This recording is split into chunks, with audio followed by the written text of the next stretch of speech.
made a terrible mistake. He made a terrible mistake. He made a terrible mistake. He made a terrible mistake for himself, his legacy, and for the country. He had said that he would not run again. And, you know, counterfactual narratives are always a bit tricky.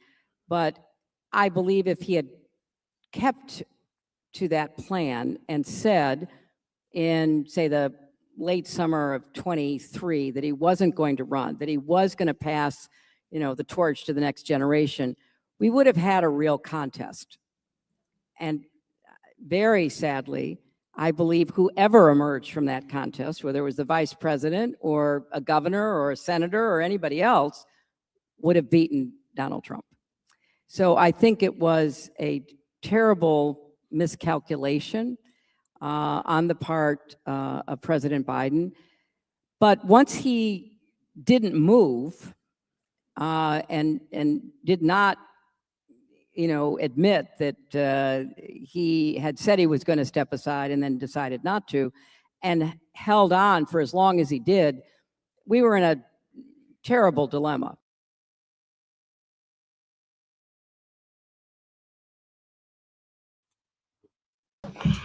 Yeah, I find that clip fascinating because, like, she's kind of right. I hate when she's right. A couple years ago, if you had said, and this happened during the 2024 like kind of time period. How dare you? You said that Biden had said that he only wanted to run for one term, which he did. Yes, he did say it can be transitional. But yeah.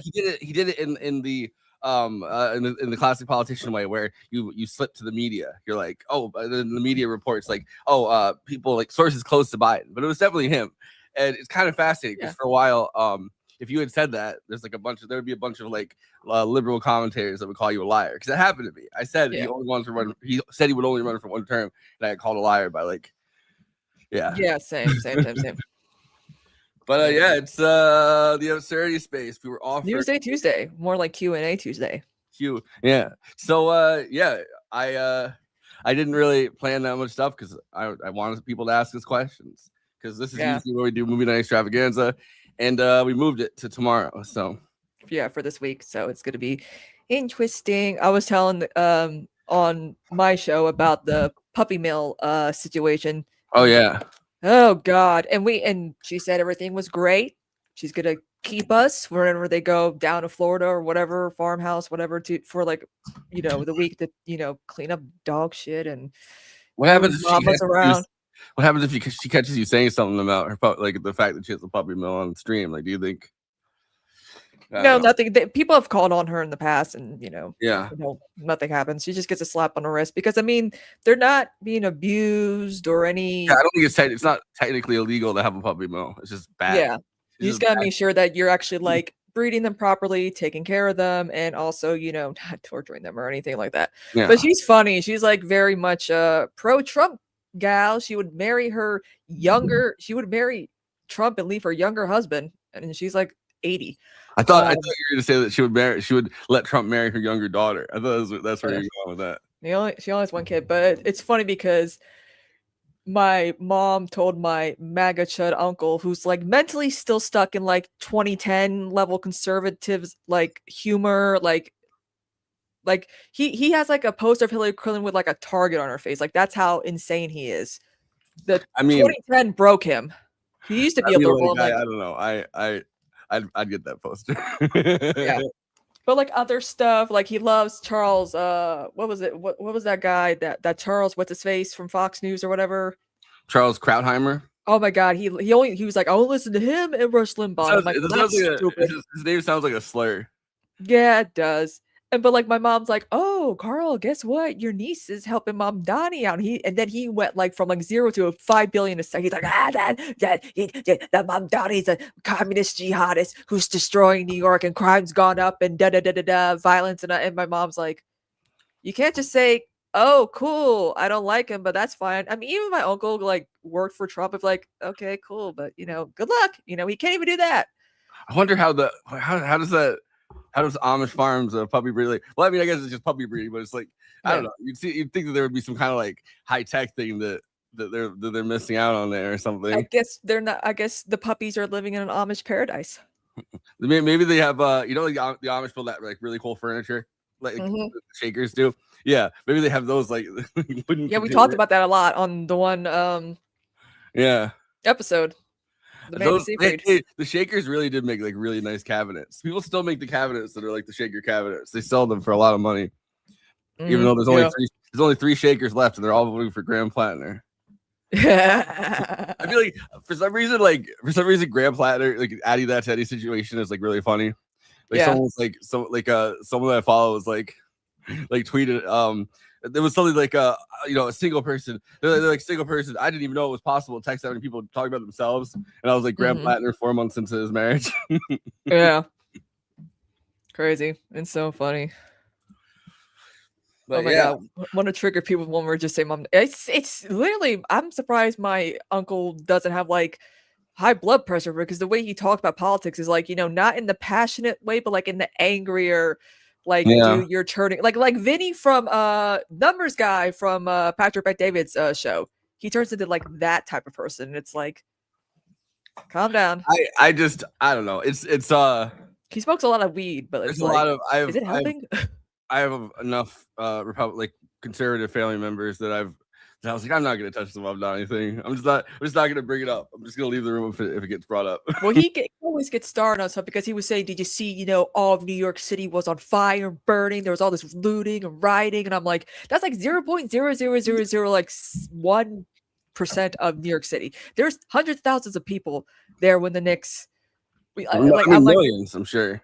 Yeah, millions of people were in New York, in New York City, in the vicinity, celebrating, all over, around the boroughs or whatever. So it's like, and even Jon Stewart pointed that out. He's like, most people were like standing and dancing on top of school buses, not setting them on fire. But like Fox News to me is so hypocritical, because it's like, your studio is in New York City and you bitch about the city all the damn time. Be like MS or like CNN or whatever. Like, go to Atlanta or go to Florida. Why can't do they get like good like tax incentives, in New York City or whatever, for them to just stay there and yet bitch and moan about, but a lot of them don't even live in New York City. Like, I mean, it's the financial capital of the pretty much the world. I mean, like it's it kind of took the mantle from London. So it's like everyone that bitches about it, it's like if you're like a if you're like a CEO or like a corporate if you're involved in like high level as a corporate executive, like I don't think you're going anywhere else. You're plugged in there, like it's a financial, like it's the top financial market. So it's like it is kind of sick to have like a socialist running the city that has the largest financial transactional market in the who's only 2 years older than me. It's so weird. I contacted my I think I told you this too, but like he was like, I'm like, I know things been busy. I just want to touch base. He's like, oh yeah, things have been crazy, but in a few days we'll get back onto like the Twitch stuff. I'm like, yay, I can't wait to help y'all and get to work and whatever. And I'm looking forward to that documentary about Hassan's fans and the girl who is always doing like the longer clips. You see her, that girl. Yeah. And I messaged her. I'm like, were you part of this? She's like, yeah, it was just me complaining for 10 minutes. And I'm like, I'm like, because she used to hate him because she always thought he was racist and blah, blah, blah, blah. But then, she started looking at the longer clips and stuff. I'm like, that's how it happens. And again, being so close and knowing Dan, I was able to get a lot of insights into Hassan's, behind the scenes at like TYT. Because I know he had that one like earlier Manosphere show that a lot of people were like, oh, look at Hassan being like sexist and misogynistic. And I'm like, he's playing a character. Yeah, it's a bit. Yeah, it's a bit. I remember that. Yeah, I remember what Actor Prop or whatever it's called. Because he was also like Pop Trigger, but like even like this was way before that. This was this was like 2014. He was doing the Agitprop thing in like I think that was like 2018, and then like right before he left TYT. This was like 2011. This was when he was still an intern at TYT. Yeah, he was just Jenks' awkward nephew, But it was just so funny because like Let me say what Jenks said, where he was like, he was like, I think it's alright if a guy wants to fuck a horse. Yeah, that whole because like the journalist was like, oh, since you've been watching him since before he really started to be on camera on TYT, you can clarify a lot of earlier stuff for me. I'm like, yep, I'm here. I don't know. I feel like I learned who Hassan was in like 2017. I want to say, but even then, like that Manosphere character was like years before that. That was like he was just out of college or something. You can tell he's like still kind of. Welcome in. He's like still kind of chubby a little bit in the. Yeah, chubby boy. I mean, he's like, he hasn't really, because he usually posts like his little workout regimens and stuff like that. So, but now he really hasn't done that. And I'm like, oh, you're slacking. But he's so busy. I will say though, I saw a clip the other day when he was like in a hotel room, and I was like, he do be having a tiny head. Yep. That one photo of him in that suit, his head's so tiny. And I'm like, dude, you're not beating the tiny head allegations. And then, of course, they make his head smaller and smaller to really emphasize, like, yeah, his head's really tiny. And you could just. I like. If you make it bigger, you're like, oh, no. I like a version where it's like the left, right? Like on one side of the spectrum is the left. It's just making Hassan's head tinier and tinier, and the other side's the right, and it's making Charlie Kirk's face smaller and smaller. And then one day they'll sync up. Oh my god, that was just that he found a new rendition of "We Are Charlie Kirk." There's like a bunch of them. There's like 500 billion versions. Like there's a USSR version that he was playing like on the one primary night when Adam Hamaway won, and I'm like, oh my god, dude, please stop playing these songs. The other day there was something that I was I like re-downloaded everything on my phone because when I went to Italy I like purged everything from my phone and I had to finally re-download it because I had a new phone. And there was a We Are Charlie Kirk style song. Now I can't remember what it was, but it was like something weird. It was like a weird one. Yeah, there's a reggae version. We had Charlie Kirk. Yeah, and it got the reggae like AI generated image of Charlie Kirk. I will vote for Donald Trump. The Cuban guys, the Cubans for Trump.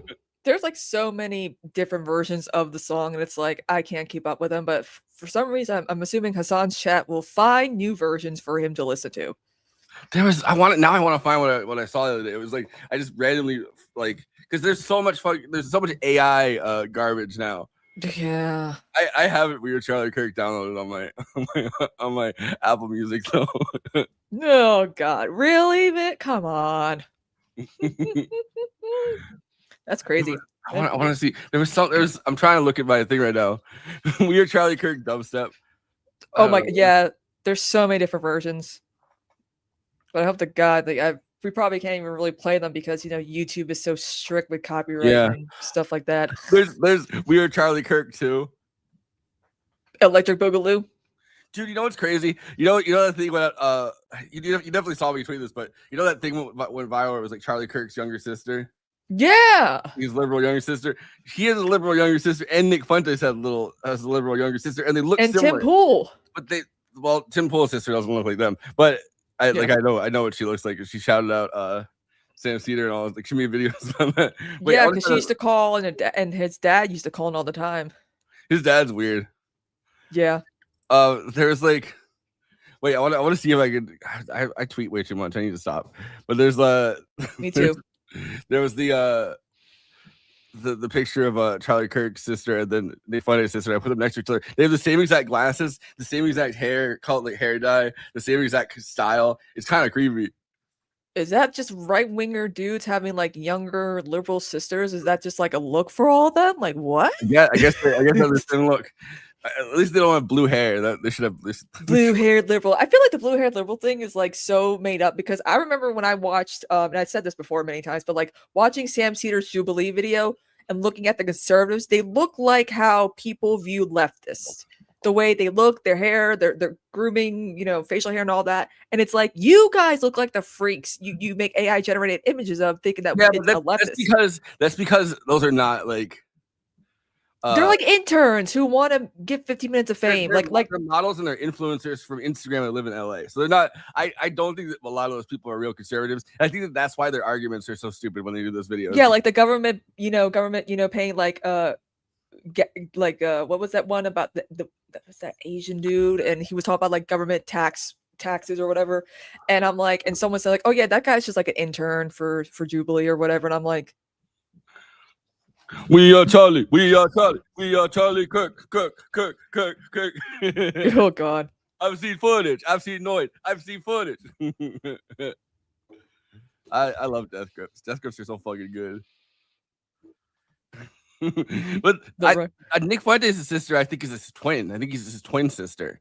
That's embarrassing. It's crazy. I always wonder how somebody like Stephen Miller and like Lauren Ingram, like I understand because Lauren Ingram's brother was like, yeah, we grew up with like a Nazi for our dad. But like Nick Fuentes, I'm like, what's going on here? You know, Yeah. Stephen Miller, obviously.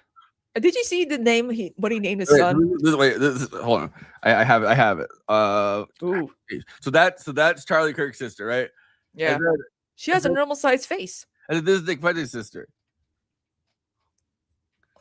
They have the same exact look. They both have they have the same glasses. They have What? the same And they like have red lipstick on? Like, what the? Whoa, wait a minute. Jordan Peterson. No, take that off. Take that off. Take the red lipstick off.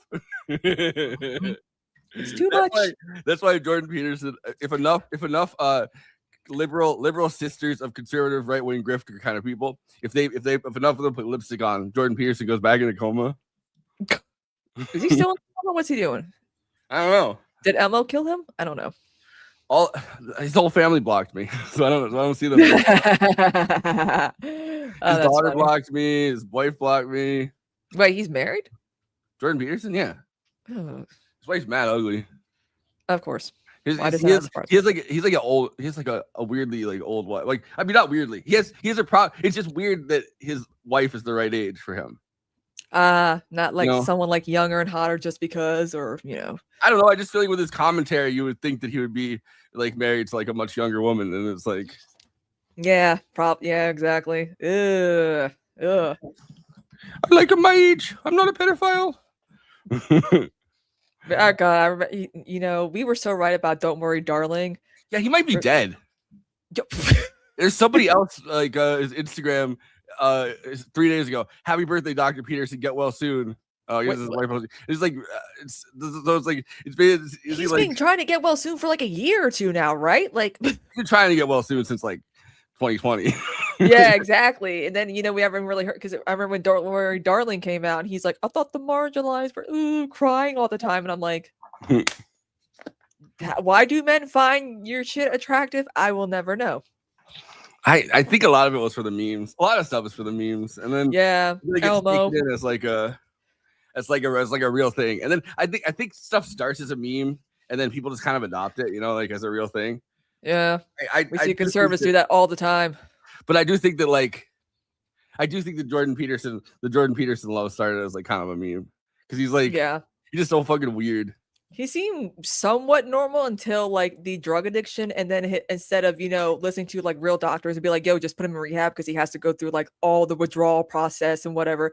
His daughter's like, "No, put him in a medically induced coma," and they're like, "He's gonna come out funny," and I don't know. what happened. I read Maps of Meaning from the 90s, and he's talking about how he had a dream about his grandma fucking him. So it's like he had a grama. He had, Some like, psychologists are weird. It's all Yeah, Freudian. what? It's that he probably leads with like Freudian.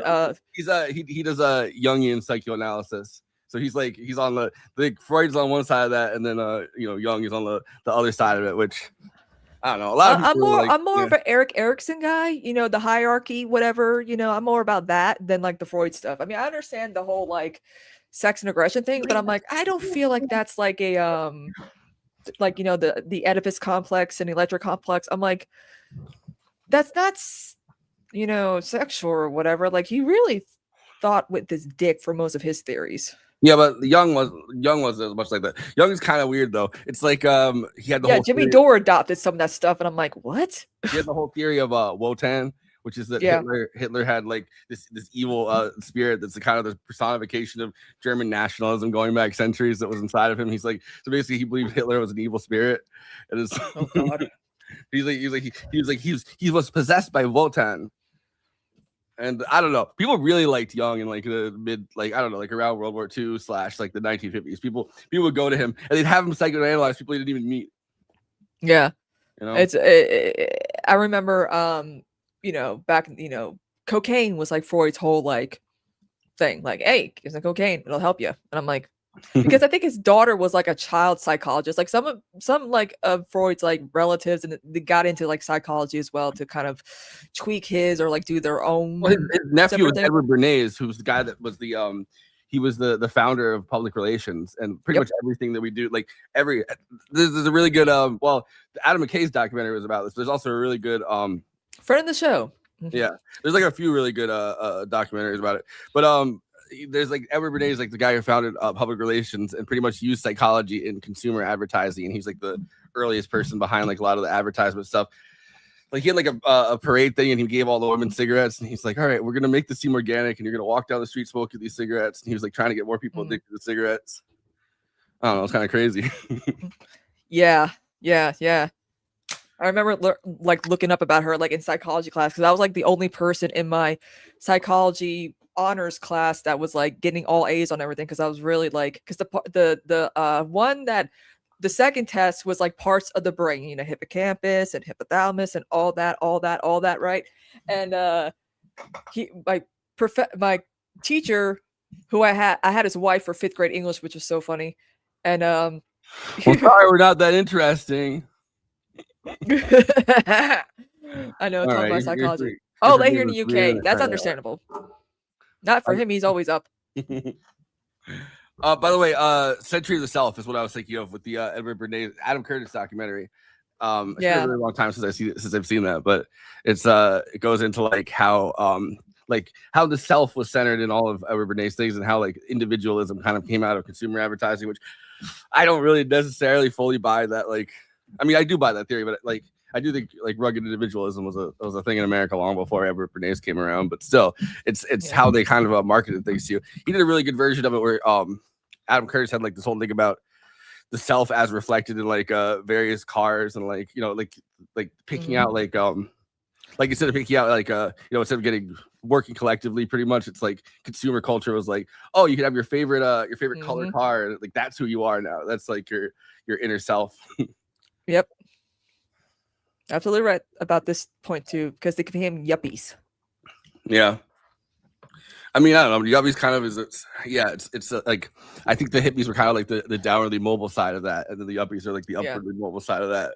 But I mean, you know, they're all like Jerry Rubin ended up becoming like a record producer and businessman. Like, you know, like all these different people. I mean, Jane Fonda, you know, like did the the workout stuff, and she married Ted Turner and all that. Her favorite ex-husband, by the way. Yeah. Is it funny when people have favorite ex-husbands or ex-wives? It's like you have a favorite. Why are you not together? Like it's. Well, I think she was still like in love with it. Just didn't work out. Yeah, it's like Michael Jackson, Lisa Marie Presley. Sometimes two people are like shadows passing in the night, you know. Yeah, or like right person, wrong time. Some, you know, things get in the way. 9/11 happened and they got divorced. She was married to Tom Hayden for a while. I mean, I'm surprising that's not her favorite ex-husband. He seems very boring. No. He made after being an SDS and like being like, you know, like a radical, you know, new left, whatever, like the face of the new left kind of. He ended up becoming like friends with Hillary and Bill Clinton. Oh, great. Oh, so I was watching a CBS Sunday morning clip about Bill Mooney. You know, he was the kid from Lost in Space, and like he's had like a career, you know, as a child star, one of the few child stars that had his head on his shoulders.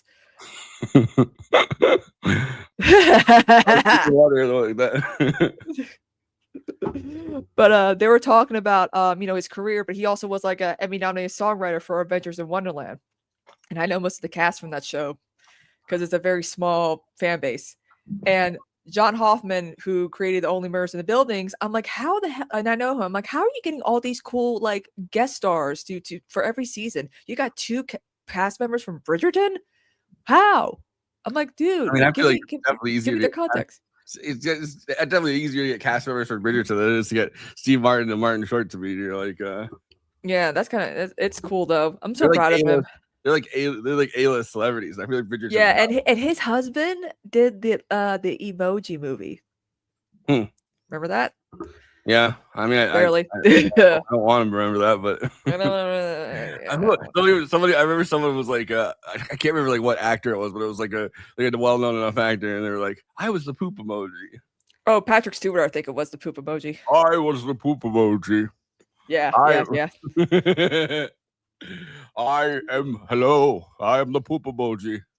You do good impressions of everyone. Though the guy, you seen the video of the white dude who did the Obama impression, right?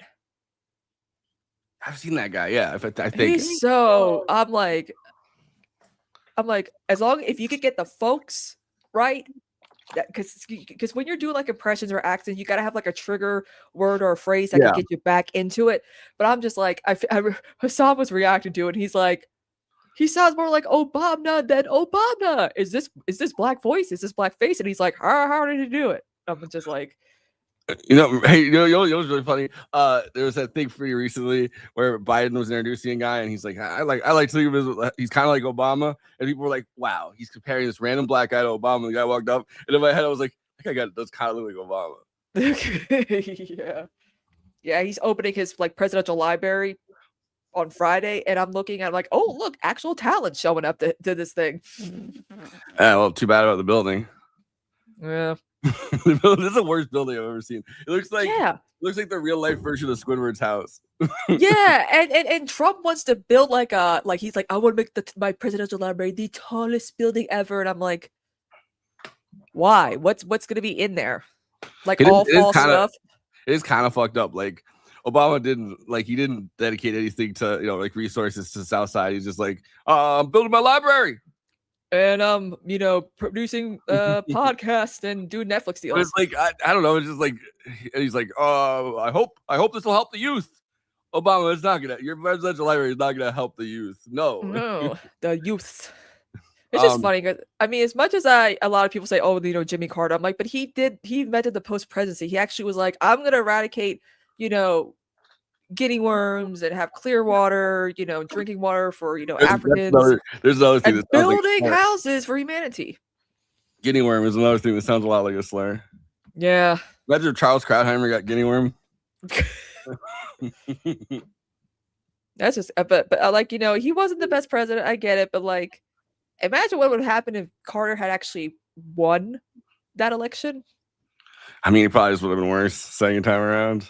He was not a good president. He was able just to do a lot more afterwards, and he really showed like, hey, but now these post presidents are doing like business deals and Netflix deals, and it's like, I mean, at least Bill. I mean, credit for Bill Clinton. He's got that Clinton Global Initiative thing where they try to like do stuff, but it's like Carter was out there actually doing stuff. Carter's the only president. Like male president that we've only had male presidents obviously, but he's like the one male president that they can call prissy. Like he has like little like it's kind of a dick. I mean, not his post presidency he wasn't.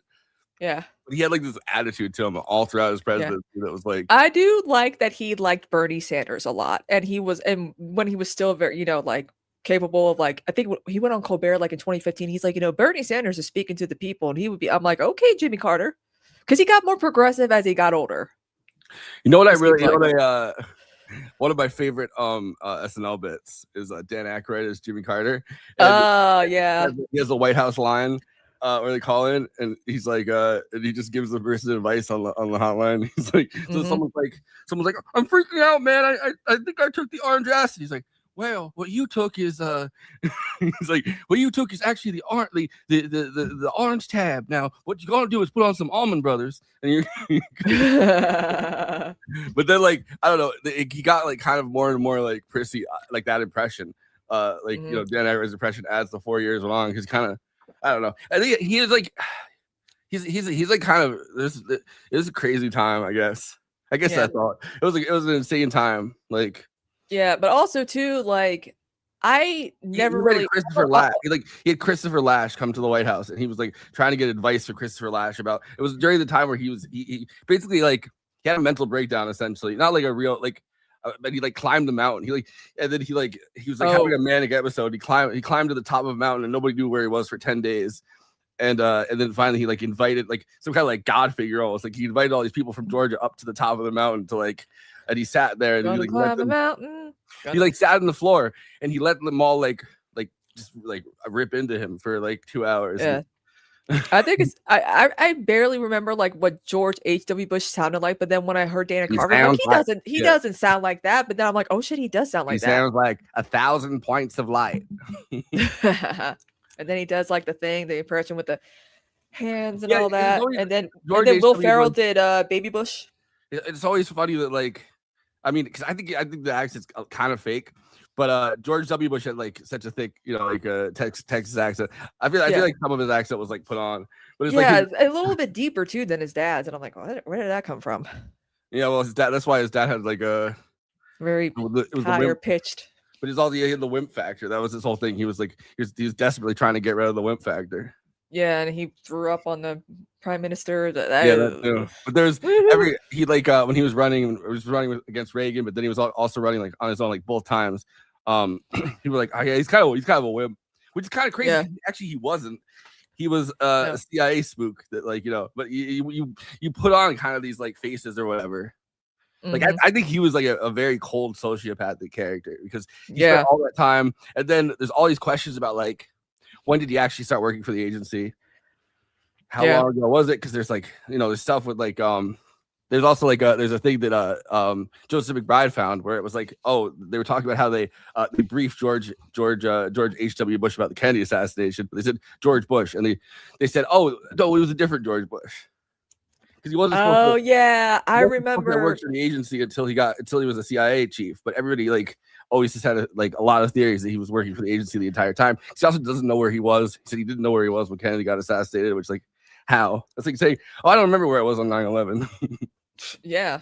But it's funny because I remember the Bernie versus Trump thing in 2016. There was that loud box thing for I forgot what was that channel. But the two comedians they also did like impressions of Chris Matthews and Rachel Maddow as well. Love those guys. And they did like the Jeb Bush thing because at the beginning we all thought it was gonna be Jeb. Like literally Yeah. Clinton campaign was like Jeb Bush is gonna beat you. So we gotta prop up Trump. And it's like, what? No, Jeb, no, please I clap. remember And then when I they realized- did the thing. They had a comedian playing, Jeb Bush and the guys, Chris Matthews is like, doing all this. And he's like, and your dad might have killed JFK. I was in like the first time I ever took a trip by myself was during 2016, and I was in Florida, and I remember during that trip was when I realized that Trump was gonna like be the nominee. Yeah. Like I don't know, I was in denial, I guess, but it's like I don't know why Democrats still do the Pied Piper strategy, thinking that it's gonna work. It's like, stop it. Yeah, I mean, Trump should have been the proof. Like, don't do that again.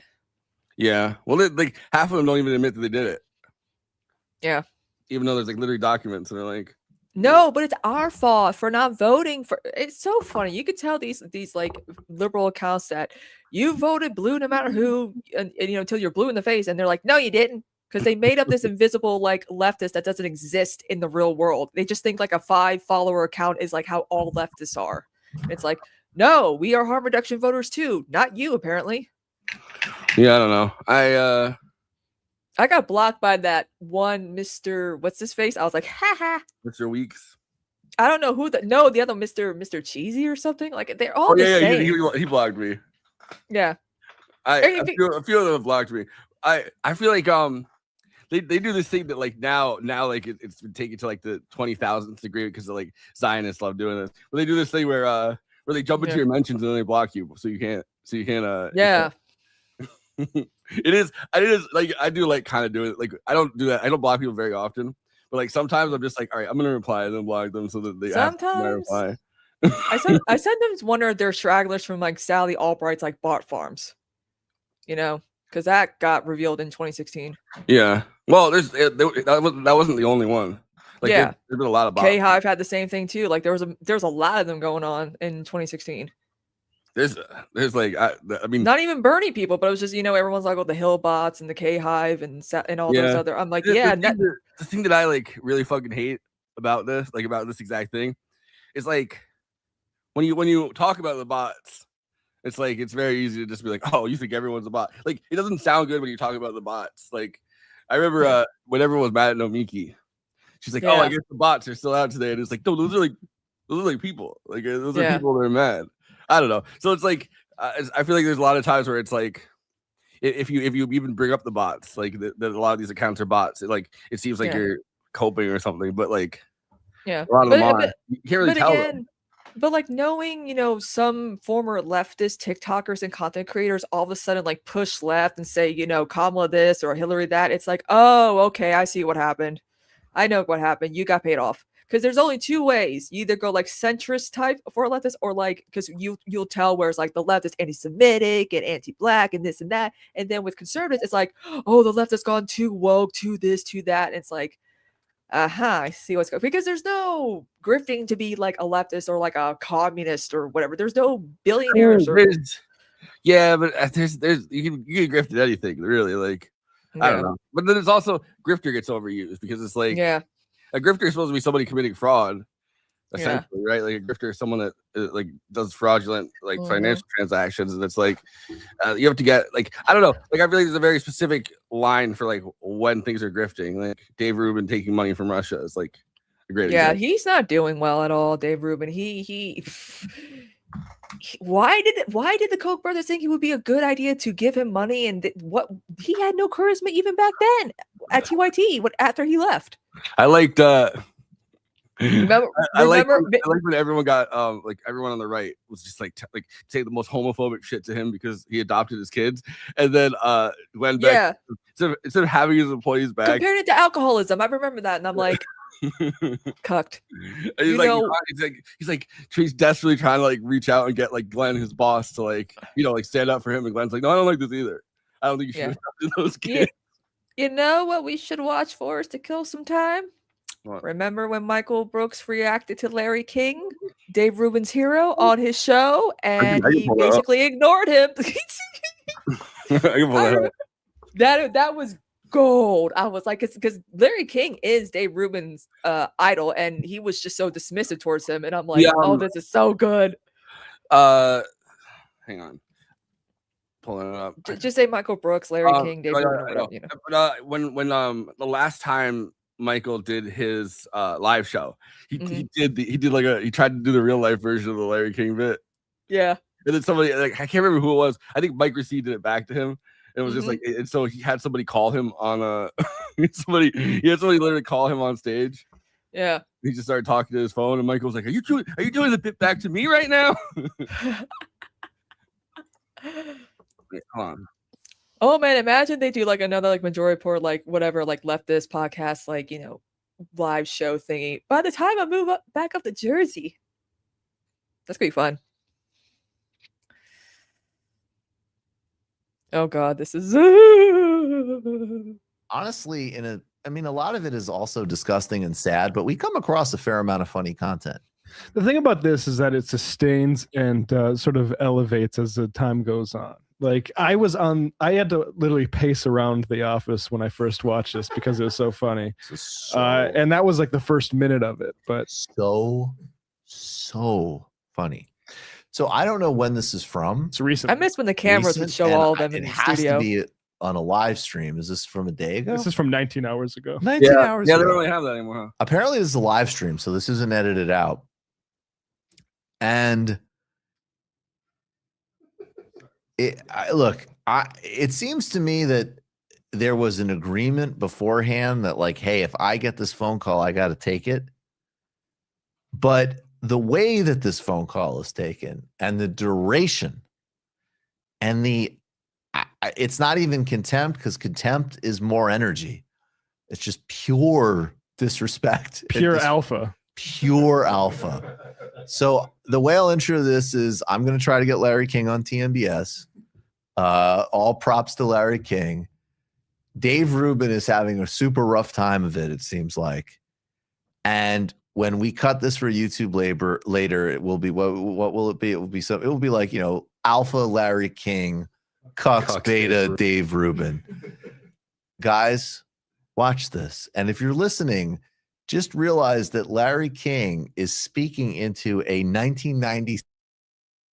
We did do Alpha Larry King, Cucks Beta Dave Rubin, and then they said, oh, you can't do Cucks, and then we went, fuck. Shocks. Oh man. Also, again, he had like the old class, like, you know, Nokia phone, which is so funny. And then like, again, sneakers, you know, suspenders. Typical Larry King. Yeah. You know, 6 style massive flip phone. Put this on the speaker so our guests can hear this and enjoy. But that gets to what you were saying about this sort of partisan way of just, you pick your side and that's sort of where we're at. And these guys aren't going to dinner with each other anymore or any of these things. You don't need Republican moderates. I grew up with a lot of them. Yeah. New York Herald Tribune. There's some great Hugh Scott of Pennsylvania. Jake Javits of New York. Yeah. He's a distant cousin of mine, actually. Oh, yeah? Jacob Great, Javits, yeah. great man. Yeah. Do you think that's true? Do you think he's lying? Right? There's no way that Dave Rubin. Oh yeah, he's definitely lying. Like I feel like Dave Rubin's trying to make himself seem more interesting, and it's like you're not interesting. I do not understand why the Koch. I mean, it's not that. It's not that. Interesting to be like, oh, Jacob, the senator from for like the 1970s and 80s, like Jewish senator from New York. That's my cousin or distant cousin. It's like, I don't know. I don't know if it makes him sound particularly interesting, but I really he was trying to be like inside. He's trying to be like, see, I'm an insider too. I have cousins that were very, very pro-Israel, just like me. Great man. Oh, he's got a phone. Now let me show you. Yeah, show us this phone. This old. Yes, so it has to be Samsung makes it. It has to be that they had some kind of deal, like Larry King say, like if my phone rings, because the guy hands him the phone. Yeah. Visited that company in Korea. Yeah. And it's ringing right now. It is. Actually, hello. Hey, Cannon, where are you? Look at Dave's already upset, seething inside. Oh, you didn't have a game today.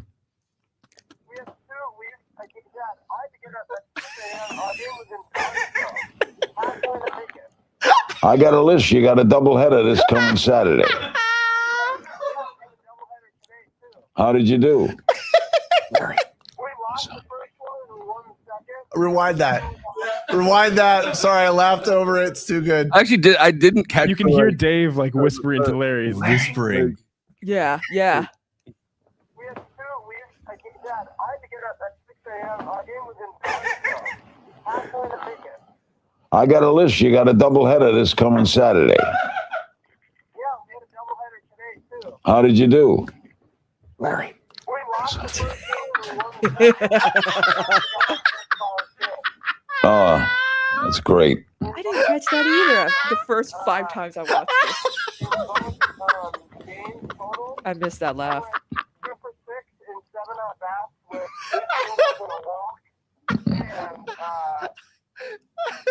And That's a 333 batting average, Cannon. Well, I'm doing David Rubin's podcast now. I'm on his show, and while talking to you, the audience is watching me talk to you. Oh, wow. Cannon, you're a artist. You could do 10 minutes when you open the refrigerator. I would love to do my own podcast. He wants to do his own podcast. I'll bring him in. He's going to be 20 years old. I'll bring him. He's a great kid. All right, Cannon, when am I going to see you? Tonight I'm tied up. Tomorrow I got to do that. How about That seems Thursday? like a good dad. How about Friday night? What, Larry King? Yeah. All right. Not a good husband though. He's been married 8 times? The night before your doubleheader. I'll be at both games. Seems like a legitimately good dad. Yeah. Okay, Very I'll be there. Pause it. I just I have to love say, you. now you think after it's sweet. I think he's talking to his son. It He's sounds been enormously rude, and it sounds like his son actually is trying to wrap the call up. So let's see where this goes now, because you think you can sense Dave's sense of relief you coming. can sense Dave. Dave, what I also love, and my guess is that Dave is the type of guy who stupidly grins, but is like seething inside. Yeah. It's like, I'm getting disrespected in my own set. Check this out. Thursday. How about Friday night? All right. The night before your doubleheader. I'll be at both games. All right. They're both going to be 7 innings, not 9. Okay, I'll be there. I love you, Cannon. Aw. See you guys, I love you. Okay, talk to you tomorrow. What? What? Oh, Dave's like what? Like real like. Yeah. Dodgers got Mookie Betts and David Price. Today? That's great. The Dodgers got Mookie Betts and David Price today. You're breaking news for me, man. He's so mad. That's tremendous. Oh, Who yeah. did He's like, ah. Look at his face here. Today? That's great. The Dodgers got Mookie Betts and David Price today. You're breaking news for me, man. That wasn't a real sip of water. And David today. That's great. The Dodgers got Mookie Betts and David Price today. You're breaking news for me, man. That's tremendous. Who did they give up for them?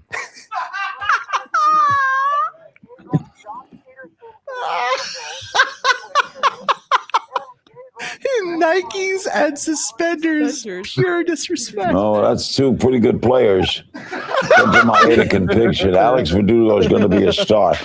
So Peterson, is there someone go from the Angels to the Red Sox? Oh my God. We were funny. We were funny to get the glass and then the glass shattered. Wow. Yeah. Cannon, you bring me great Dave news. just gave him a sign here. Watch this. Fake sip. Let's go. Yeah, let's Wow. go. Come on, Larry. Cannon, you bring me great news. Because like That's this show great, is, Cannon. Thank you doing for it this, for me. and the audience here thanks you. Better than what we were talking about. He says, tell him anytime. Okay, Cannon, baby, I love you. Talk to you tomorrow. Bye. God, that Well, went for like, what, folks, the 10 Dodgers minutes? got Mookie Betts and David Price, and Jock Peterson went to the Angels three-way trade. See, you are a newsman. Breaking news. Oh, that's so awesome. It was really funny though. Like I think it was Mike Receiver when we did the last live show. They had a phone call that they took in the middle of the live show just to fuck with Michael and do that to him. Yeah, and I remember when they hired Brian, right, the new producer for. Yeah, he sounds way too much he's like Michael. I know. I was like, wait a minute, what the? The first time I heard him, it was I remember it was Halloween. And I watched the clip because I don't watch it I don't watch Majority Report like every day or anything. So I was like Halloween and I watched the clip and I was like, did they bring Michael back from the dead or is this AI Michael? Like another good. Did you see the one where they're making? You can pull it up because it's so fucking funny. The Majority Report reacted to Patrick Bet-David and Terrence Howard, and Brian's laughter is like so like you hear it loud in the background like Michael's, and it's just like it just takes me back. It's like wow. I think they hired him because he sounds like Michael. He does. He's like a stand-up comedian. Yeah. I think that's part of why they hired him. Yeah, he's funny. He's very funny. He's I don't know. It's like he's like fast on his feet, but it's also like there's so much like I feel like there's so much stand-up comedian news. It's like good to have Sam doesn't like do the stand-up part of it. No. But I mean, it's kind of it's funny when Hassan came on. He's like. And was like, I removed Sam's butt pillow, and I'm like, oh my God, he's so old. And he's like, and Hassan's like, yeah, I put the butt pillow back. I'm sitting on greatness, and I'm like, butt. And then I think Jillian Michaels was like, oh, and Hassan Piker calls him Uncle Sam, like. She said it like I saw the clip when she said it like it was a conspiracy. Yeah. She said, and I'm like, she was like, I didn't know actually. Hassan calls it like Uncle Sam, and then the Vanguard guy, like she was listening to these people, and she made it sound like it was like a conspiracy. And so like fuck with her, which would be funny if it was, but like it wasn't. Yeah, I can't believe Sam didn't know that. And it took me to tell him, like, Hassan refers to you as his real, uncle, right? And he was like, really? And now he calls him his nephew, and I'm like, you're welcome, communities. I'm doing my part here, bringing everyone together. There's a really, really we probably can't watch it because I think we're instantly flagged, but the Eric Andre show? Yeah. I love the Eric Andre show so much, but they had one of their episodes, they brought on Jillian Michaels before she was doing like political commentary. Yeah, she was doing like, and then they brought out two midgets. They had a midget that looks like, a little person that looks like No, I'm Eric just thinking. Andre. I'm just thinking of like the scenario in my head. And then do you think it'll flag it? Yeah, they'll flag it. Yeah. Yeah, so like they have this one little person that looks like just dressed like Eric Andre. This one, and then this is like a recurring bit that they do on the Eric Andre show where it's like they dress up these two little people all the time, and they have them come on as the guests and Eric Andre, and then every time they're starting to talk, the little people try to do like try to follow along with the conversation. Oh God. Yeah, it's because she's for some reason, again, Dave Rubin has that podcast called Actual Friends, and I'm like, you really had to sell that title, huh? Because you don't really have friends like Dr. Drew Pinsky and Jillian Michaels, and then random Russell Brand shirtless in bed, and I'm like, this is very uncomfortable. And that was another segment where they were just laughing their asses off on the Majority Report, but I was like, can you at least present yourself, Russell? Do you think Dr. Drew is worse than Dr. Phil's got to be the Dr. Phil's the bottom tier, right? And then Yeah. Dr. Drew, and But then, also, Dr. Drew had like a career, like Sam might have crossed paths with him because he had like a career like an MTV in the 90s. Like before he was, Celebrity Rehab with Dr. Drew, he was like an MTV VJ type of person hosting like his own like show. I remember, I think in the 90s, if you look it up. But I was like, Dr. Drew. he has had like I'll give him props for the guest choice. He has had Dr. Eric on before. Yeah, that's the show. Yeah, love line. Word. He's got like Eric Osgood, like he's friends with Michael, and he's friends with I'm friends with him. We've hung out but yeah, that guy. He's gone on Dr. Drew's show as like an expert before. Yeah. Drew even because he was working on like the COVID project when they're like developing. He was working on like Operation Warp Speed. Yeah. And then that Robert Malone guy kind of went off the deep end, and I think they all kind of like revolted against that guy. Now the guy is like high up in the Trump administration again, but Yeah. but he was one of the guys that was like on that project, and then started to like go against the scientific consensus or whatever. And I don't know. I don't remember the. I just think it's funny when everyone's like, "Oh, this COVID vaccine was so fast." I'm like, because COVID is like a strain from like the SARS virus, where they've been working on it, probably in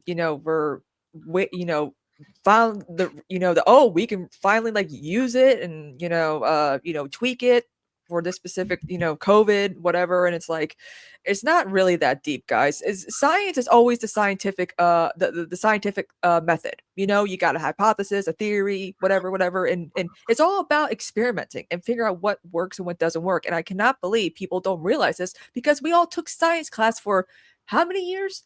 Yeah, but no one. I mean, 12 years. I really didn't pay attention to that, but it is fascinating. Like But I did. Like we know someone that was working on like the Yeah. he didn't end up it was like kind of just the preliminary part of it, where it was like doing research to like really figure out like what they actually could use as some kind of I think when the Robert Malone guy like kind of left and that part of it blew up, I think it was over the mRNA part of it. He was like, yeah, look, they were already trying to do mRNA stuff like long before that.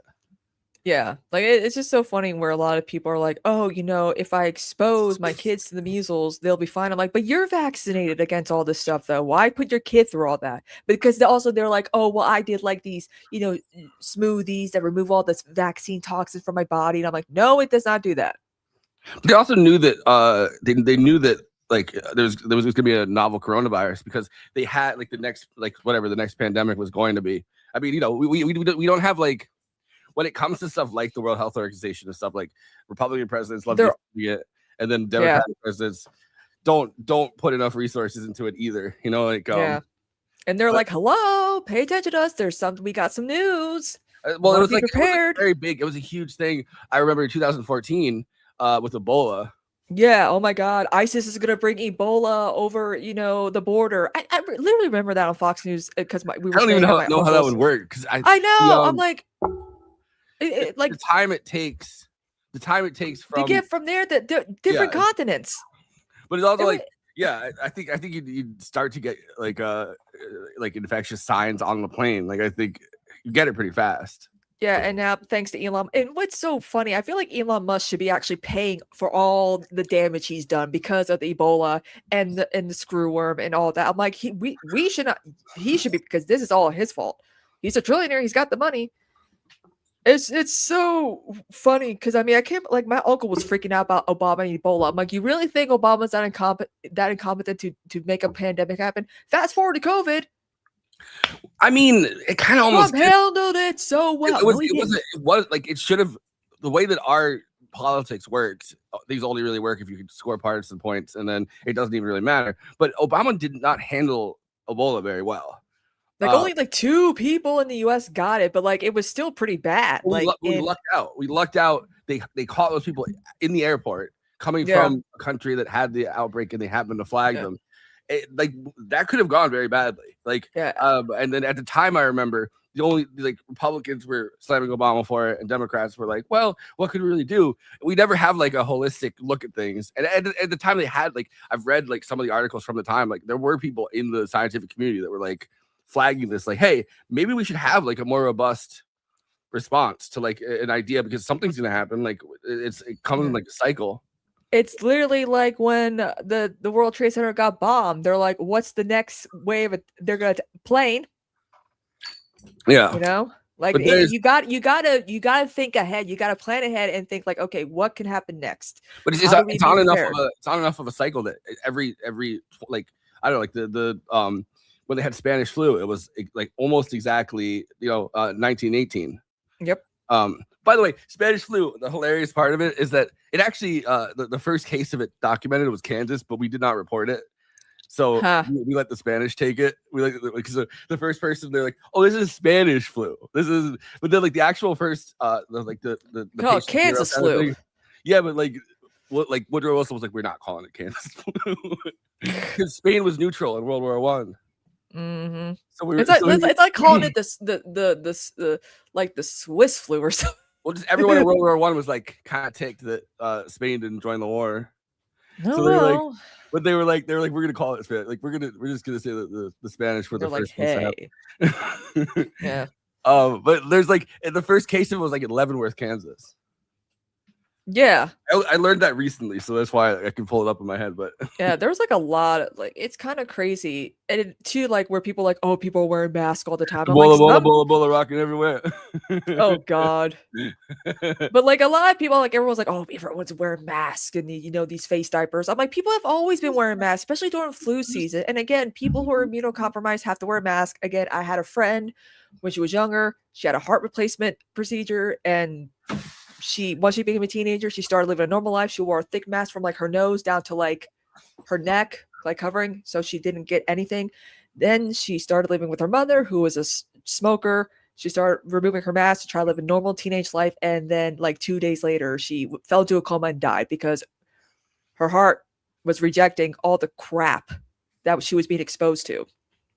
And she was like 12.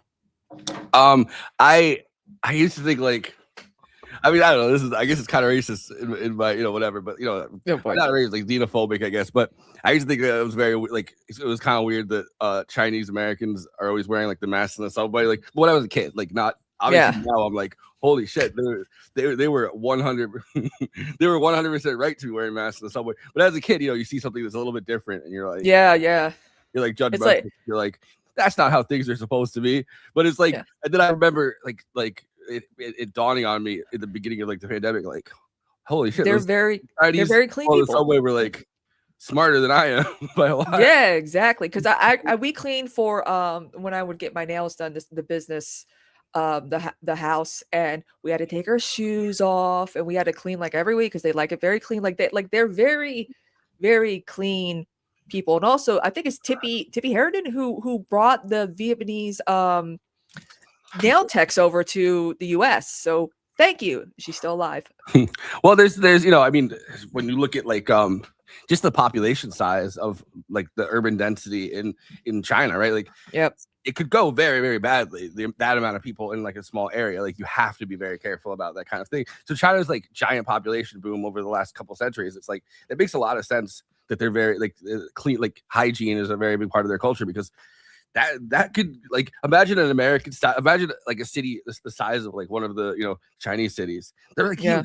Like I don't know, they're like way bigger than anything in New York City or like LA. Yeah, and you can see like because I think Conan was talking about this. There, or even like Hassan. They have the things cleaning the streets, and and that's the thing too about like what happened with the Knicks. Everyone's like, wait a minute. Japan and China aren't the same. Like Japan does not have the population density that China does. Oh yeah, that's true too. Like, I think because I saw something about like AI data centers, and a lot of people are like, how come the ones that are over in Asia are actually benefiting? I'm like, it's because they have the infrastructure. They fund the infrastructure. If people are like, if we could use AI to help, power our town's electricity, use renewable water, and not use all these resources, I'm like, because we're not gonna build the infrastructure to make it, like helpful in any way. See, they're way ahead of us over there when it comes to technology. It's insane to just think about like a society with 1 billion people. Like think about governing a society of over 1 billion people. I mean, you either could do it like, India has kind of, I don't know, India, I guess it goes back, and they've kind of had the infrastructure from like colonization, where it's like they've taken kind of districts, and it's like district by district or like province by province. You can kind of do it that way, but I can't imagine like a society, like you can't have like a cohesive society that it's got to be very hard to have a cohesive society that size. Like that's so many people. Like I feel like there's I feel like our country sometimes has like too many, not like in a racist way, but like I feel like our country, the population is so huge. I mean, there's entire parts of our country that are like pretty open, but it's like a lot of people are land votes. But like a lot of people are like concentrated in like, and like when you think about something like China, which is like, the size of our country, I guess altogether. Like China's a big country, but it's like there's like just imagining like you have to put people on top of each other, kind of, and it's like I don't know. Imagine like it's like 3 times the size, like 3 times the population of our country, and it's like I can't imagine like that would just like destroy us. Like it would. You can't be like Matt Iglesias, who wanted 1 billion Americans. Oh God! He took that back in 2020. His woke thing was 1 billion Americans, and then as soon as 2022, 2024 happened, he took that out of his bio so fast. He's like author of 1 billion Americans. He's like, oh, you never mind. No, back to the cleaning thing. Like it was funny because a lot of people are like, oh, they destroyed New York City, and yet like 5 hours later, everything was clean for the Puerto Rican Day Parade or whatever. I'm like, Zorban's doing it, man. Like I think a lot of people are just willing to actually like, because they love him, they're like, I'll do a job doing sanitation or, helping machinery or whatever. It's like when they shoveled all that snow too. He's like, we're paying people to do, that's so cool. I mean, there's a long history in New York City of the good government kind of thing where it's like, it's always, but it always comes in these just really like violent and hostile cycles where it'll be like corruption to a level that in any other American city would be a deal breaker for people who are living there. Like so, it'll be one cycle of that, and then a cycle of like a reform, kind of like good government kind of administration, and that's happened for like over a century. Like, and people are still wearing masks. And what was funny too is that a lot the year COVID, like between like 2020 and 2021. Flu cases went down significantly. They're like, oh my God, this is like the lowest, of flu cases ever in like forever. It's like because people are wearing masks. Everyone was wearing masks at the time. So yeah, I mean, people, it wasn't, with COVID, obviously people might still get COVID, but like everyone was like, wow, flu cases have gone down by a lot. And it goes to show that wearing masks can prevent the spread of flu, regardless of the strain or whatever, There's this, there's kind of, I guess I would call him a Mayor Pete style figure. John Perroy Mitchell, the boy mayor. He's until Zoran won. He was a year. I think he was a year older than Zoran when he won. He was like 34. But he was like this very young mayoral candidate. Actually, he was only the 3rd youngest mayor of the city. So there was other people that are even younger. Oh, what, talking about New York City? Yeah. Wasn't there one that was like 20? Yeah, I guess. I mean, I thought he was like the youngest up to that point for some reason, but I guess I'm wrong about that. But he lost his race. Like the administration, he was like a good administrator, but Tammany Hall took it back, which is always what happens, right? Like he's a reform mayor, then Tammany Hall would take it back, and so Tammany Hall got their guy in there, and like I think it was like Red Mike Highland, or like one of those people, and like one of those like real Tammany politicians from the old days. But it's this like John Perroy Mitchell volunteered for World War I, and then immediately crashed his plane and died. He didn't even get to leave the country. He was training in Louisiana, and well, at least someone's asking us questions. The Black American flag. What is the wait? Is that a bit? I feel like no, I think there is a Black American flag. I just don't remember what it is. Like how there's like a Black national anthem that white people hate. I'm like, shut up. I think I had a racial compromise for that. I feel like we should have a new national anthem. Well, I mean, I honestly feel like This Land Is Your Land should always be, because it just sounds more camaraderie, This is I don't know how this bit ended up happening or like why I thought of this. Oh no. But my idea for because I wanted to bridge the gap. I wanted to bring the races together. So we have like, we have a heal the world. Yeah, so my idea was Return of the Mac. Oh yeah. Return of the Mac. Everyone loves that song. Whoa, whoa. I just feel like that should be our national anthem. Oh yeah. It's so weird. I still know the lyrics to the national anthem. I'm like, I haven't sang that song in like since high school, and I still know the lyrics, and I barely listen to because I don't watch sports events, like unless it's like the Winter Olympics or now. Yeah, but they really, I mean, the way that we do like. Well, I don't know. I mean, I guess I could go on like a whole thing about this, but or even American the Beautiful could be a better, the way that we do like patriotism because of the way that our country is kind of established, or like because it's all like immigrants, that it's kind of a fast track to nationalism. Like the way that we kind of beat nationalism with the kids is like if you go anywhere else in the world, they're like this is weird. Like this. Yeah, saluting the flag again. We used to back in the day used to do the and everyone's like, what? I'm like, I feel like even if you're gonna pledge the flag again, but it's stupid. But I feel like putting your hand on your heart is a bit better than doing the Nazi salute. Like. They like French people I know like are just French repulsed. are like, what are you guys doing? Yeah, they're repulsed by the fact that we do a pledge. I love that the French hate. Did you see how they're comparing like Trump White House colors and like pride and everyone's like, oh, the French. Stevie Crowder makes people do that even though he's from Canada. Yeah. Canada. Oh, Canada. I don't. Yeah. But he's the brain. He was the brain. It was like yeah, and people don't understand this. For those of us younger millennials who watched Arthur in elementary school, he was our brain when like Arthur was peak in elementary school. He was. I wonder if he did that Jekyll Jekyll Hyde Jekyll Hyde Hyde Jekyll song. No, that wasn't him. Oh, thank God. That was the next one, I think. Yeah, I imagine they just kill every Arthur cast member. Like at the end of it, they're like, your term of service is over. They're making me seppuku. It's like with the Peanuts characters. They always actually cast like real kids because it's like they sound more authentic, and then they replace them every when they do a new movie or whatever. Well, you can't. Not everyone can also be either Pamela Alden, who does the Bobby Hill character, yeah, or I forget her name. I think it was Lisa or something that does the Bart Simpson voice. Or Nancy. Yeah. That's her name. But yeah. Those are like the two, like like kind of I guess now kind of like older women that do like they still do like the voices for like kids characters. It's really good. Yeah, well, it's like when I watched the new Animaniacs reboot that came out during COVID, they all sound a little older. Like I could tell that Rob Paulson, who does like Yakko and like Pinky, he got like dentures, so you can like hear the in his voice, and I'm like, yeah. Oh. And then of course with Dot, the actress's voice got a little older, so she didn't sound exactly the same. The only person who sounded the same was like Wacko. I noticed a lot of times like a lot of people are getting like, which like I'm pretty sure I'll have to get at some point when like my teeth are fucked up enough, because I took a lot of antibiotics as a kid, and, like my enamel was fucked. But a lot of people get those veneers now, and it's like they do not look good or sound good. Did you? I told you where Julia, her teeth situation. Like yeah, I think she showed us, right? Yeah, she got glow in the dark. All right, I was like, and because dentists just love doing work regardless. I'm like, look, my wisdom teeth came out normal.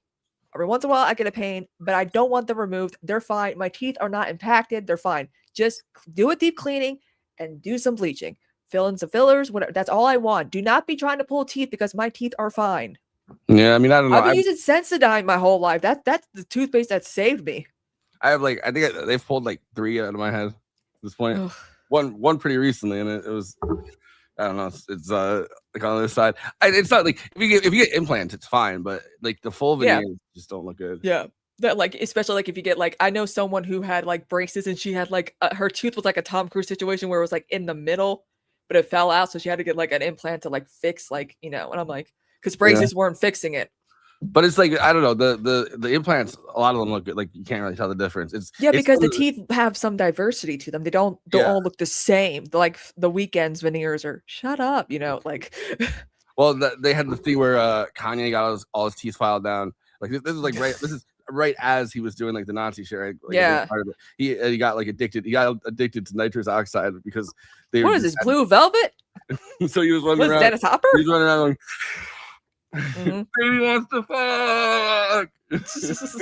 No, but so like I don't know, like a big part of the story behind like, I'm not saying like that's why he. I mean, but like it doesn't help. Yeah, it kind of turned him into like a junkie. I mean, what he was doing was like junkie behavior, right? Like I don't know if you've ever had like a person get into a fight with you that's like both a drug addict and kind of schizophrenic. They my sister knows that. Like I've seen those people out in town and stuff, or like out, you know, in the thing, and it's like, I don't know. There's like mental. I'm not saying like. People always think that if you're saying that like mental illness is a component of this kind of stuff, it's like you're saying like everyone that has mental illness, and it's like it's obviously not what I'm fucking saying. But people are like, well, people have mental illness and don't do this. It's like, okay, but also people have mental illness and like, you know, like try to like seppuku themselves. Like there's a lot of it's a big spectrum. It's a spectrum, you know. And like Kanye is like, he had untreated for like 30 years bipolar, and then kept going on and off meds. Like I'm sure and he was doing drugs. Like I'm sure all of that. That's not good for the brain when you're constantly, you know, going back on, off, you know, your brain's not really able to, you know, digest all of that. I think it's funny. Like, had anybody, like, I don't know, like he was isolating himself from the Kardashians, who give him credit, they were trying to help him. that was their first, you know, like Kim Kardashian keeps trying to help prisoners. Kanye was their first one. She was trying to help get off the Democratic plantation. Yeah. I don't know. I feel like this is like a one-dimensional conversations on this stuff, I guess, with you know, mental illnesses and stuff. But it's like, it just seems like the Kanye situation seems very sad to me. Like it's because he was like the greatest rapper in recent history, and then it's like, what? Like a lot of people reacted with, like, understandably, but like a lot of people reacted with like this extreme amount of like anger towards it, and it's like, oh man, someone's talking shit in my ear. This was ringing, but no. Oh yeah, like experience like this. Yeah, we're all mental, but I think the society we live in makes us mentally a little bit. Yes. Like, and they keep cutting funding to help us all. I mean, like there's a girl on TikTok who's been doing like all the shit that Reagan, like how it all began with Reagan and all that, and she did the whole like, you know, the mental asylum stuff and cutting up, you know, like mental health care funding and all that. And I'm like, yeah, there's a lot of shit he did like that we're still dealing with today, and we haven't had a president who's fixed any of this. Which is like, if I were president, I'll be like, reverse Reagan and Trump and Bush act. Like I'm like, we are removing all their crap. We're reversing. We're going back to the days of Eisenhower and FDR. Why does reverse Reagan sound like, I don't know? It sounds like you're doing something racist. I guess it's like you're like oh, or maybe the reverse Reagan is when you give homeless people money. Yeah, probably. It actually does. You know, it is supposed to trickle up to the rich people, and it ain't trickling up. You know what? It's like a statistic that people. I feel like everyone's so overwhelmed by just the horrors of nonstop Trumpism right now that it's like like every new thing leaks out like a sieve. Like, you know, like it's just we're deluged by it. But as of like when the actual big beautiful bill takes effect, like after the midterms, it's gonna be the largest wealth transfer upwards in American history, and that's like an insane thing that kind of just got glossed over. Especially with inflation that he loves. And JD Vance was on The View, and there he was like, he didn't say I love the. He's talking about, you know, he's loving that the war is going to be, the inflation is going to go down. I'm like, no, he said I love the inflation, and he said he doesn't care about us. How you cannot twist that? Even my uncle's like, you didn't say that, and I'm like, dude. Yeah, the amount of get deprogrammed. I already. I mean, you know, Trump is Trump, but like the amount of just personal, just personal revulsion I have towards JD Vance's existence and like his the slimy little fucking face. Like yeah, no wonder his mother traded him for Percocets. Is that feeling? That's the feeling stroke. I would have said that to his face. I don't know. I And feel I would like be caught on camera, and I don't care. I feel like he just look at you like this. Yeah, with that eyeliner. That one comedian does a good job. The Dan Wilbur dude, he's so funny. We should see if we get him on. He's at JD Vance on the podcast. Just be JD Vance the entire time. We interview. Well, oh my God, wait. I'm gonna mention. I'd be like, I do a political thing. My friend and I. Would you come on and let's interview as JD Vance? Someone walks in and hands me a phone, and I'm like, it's ringing, and then it's just JD Vance. Wow, you're breaking news for me right now, JD Vance. Call back. That's so funny. Oh my God. But it is kind of funny though, because a lot of people are like, Obama. I'm like, yeah, Obama, droner in chief, deporter in chief. But wasn't it great to not hear from him every fucking day for like 8 years? That's what I miss. And I was saying this the other day on stream. I'm like, I miss the mystique. We were just talking about Cheap Trick. We were just talking about the song with Adam McKay. Yeah. I'm like, I miss the days where the president was like, there was a mystique still. Like we didn't have to know. And of course, with this day and age, it's like we know everything that's going on. I'm like, I call me cheesy, call me, libbed up, but like I kind of miss the White House used to represent something. The presidency meant something. It's a joke now, and I hate it. I'm a real traditionalist. I was thinking about there's been like these moments of I would like kind of radical transparency, I guess, in the presidency, and it always goes badly. Like Jimmy Carter doing the crisis of confidence speech, or Gerald Ford say the State of the Union is not good. Those moments that I think are very important for a society when like the leader of a society speaks honestly with the people. Americans do not like that. Like we have this just instant kind of detestation for that. So because of that, we've gotten to the point where like the thing, like every single White House, not just Trump's White House, like Biden's too. Like it sounds like when you get social media messages from them, it sounds almost like you're getting like something from like I don't mean this in the literal sense of North Korea, but it sounds like you're getting like almost like North Korean level like. Yeah, that's why I got that shit turned off. Yeah, like our dear leader has given us this. Like it all sounds so like fawning and like. Like, this is number one. This is the best thing. And I hate that. I hate it so much. Yeah, but also too, like when they're describing how bad things are, Democrats still have like a sense of hope, But Trump's like, there are murders, there are criminals, everything's bad, everything sucks, and only I can fix it. I'm like, no, dude, you're not even doing that. But then they also don't. They never have a plan to fix it. Yeah, they never do. They're like, oh, don't worry, I can fix it. And it's like, okay, how are you gonna do that? You cannot be the one who fixes it, because again, when you're saying like, shit that you don't care about us, you're like, don't worry, I can fix it. And then you're like, how? And they're like, well, blue no matter who. Let's go. Yeah. Big beautiful bill, big beautiful boobs. The whole thing. I called ourselves Tweedledee and Tweedle Big Boobs. I think part of my I think part of my just spirit or soul or whatever the fuck it is died during the time period where the big beautiful bill was being passed, and and like it's still terrifying. Like I'm on medication. I didn't even read it, but it's like but it's like Chuck Schumer going, I call it the big ugly bill, and then he's like, it's the big social ugly media. Bill. And he's like, I'm gonna make it called the big ugly bill, and that was his response. And it's like, oh, so we're like fucked. Yeah. Like Cory Booker is supposed to be in charge of like the Democrats' social media, and I'm like, oh no. Oh, we can pass you a bill. You're a big ugly bill. Got him.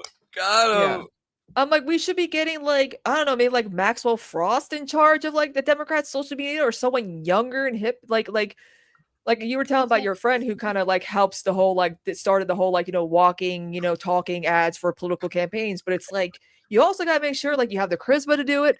And don't just exactly copy like what Mamdani's doing. You gotta do it in your own way. You should definitely follow her, Deb Soslaw. Her thing is like, but because like Abdul's doing his own version of it, but it works because it's like he's doing it like for like Michigan. One of the people that started Melted Solids, which is like the little like collective of people that do the ads for that started with Zoran, but now it's like everyone and all the DSA kind of candidates. They've also worked with like Brad Lander at this point. Nice guy. Peace and love. Well, it's also funny too because when Hassan was on Majority Report, he was talking about like how the resistance in 2016 failed. They failed. They wanted to go back to brunch. They didn't really do anything. But I have confidence that the left is being the real resistance by running these progressive or DSA or like DSA adjacent type candidates, and they're doing pretty well. I think it's 2016. Like I don't think anyone, like most people thought. Most people were like, oh, it's not gonna happen. Like Trump's not gonna do that. So it's like nobody was really like, I'm not saying nobody. There were obviously people in local communities mobilizing, and like I'm not saying nobody was doing anything. Of course, it fell apart really fast because they tried to like build a multiracial coalition of women that were like opposed to Trump, and then they kicked out Linda Sarsour. So like, yeah. But I remember I was watching The Young Turks, and Trump's team always likes to use that dun dun dun dun dun dun dun dun, and it's all TYT call and everything. And I'm like, I remember that night so vividly, I threw up. And then my sister's here for like 2024, and like I think we were doing like we were doing election coverage with Dan. He was so out of it that night. Oh my god. I have PTSD from streaming. He 100% knew that Kamala wasn't gonna make it. Yeah, and he was coping, but like my sister was like, "It ain't looking good, is it?" I'm like, "No." It's hard not to like just like tell yourself like, "There's no way this happens again." Like, yeah, like I could tell this like Kamala's campaign sucked. It's terrible, but it's like if they kept the coconut vibes and the Republicans are weird and just did the vibes thing and sprinkle in like it would have worked, but they listened to like the centrist third way Biden types. It wasn't even like a thing. Like Kamala was never gonna win, and I knew that. She's never won a presidential primary in her life. What makes you think she could do it now? I don't think that I don't think that she was gonna ever win because it was like 116 days. Like it just wasn't. Yeah, I mean, Biden didn't really put her up front as a VP. Like here she is. I did not want her to be the person, and like I think that's a big part of it too. Like Biden was like, not to do the stabbed in the back, my own version of stabbed in the back, but Biden in the front, did not want her to like, and also Obama, he didn't want Kamala to be the nominee either, and then he turned around and was like, black men. They're sexist. It's like he was speaking like to reporters and stuff like behind the scenes, and he's like, I don't think Kamala should be the person. I think it should be an open primary, which is like fair. I agree with that. But then he turned around like a week later, and he was like, black men are sexist. They're not going to vote for a woman. And it's like, bro, you're talking like you're projecting like you are right now.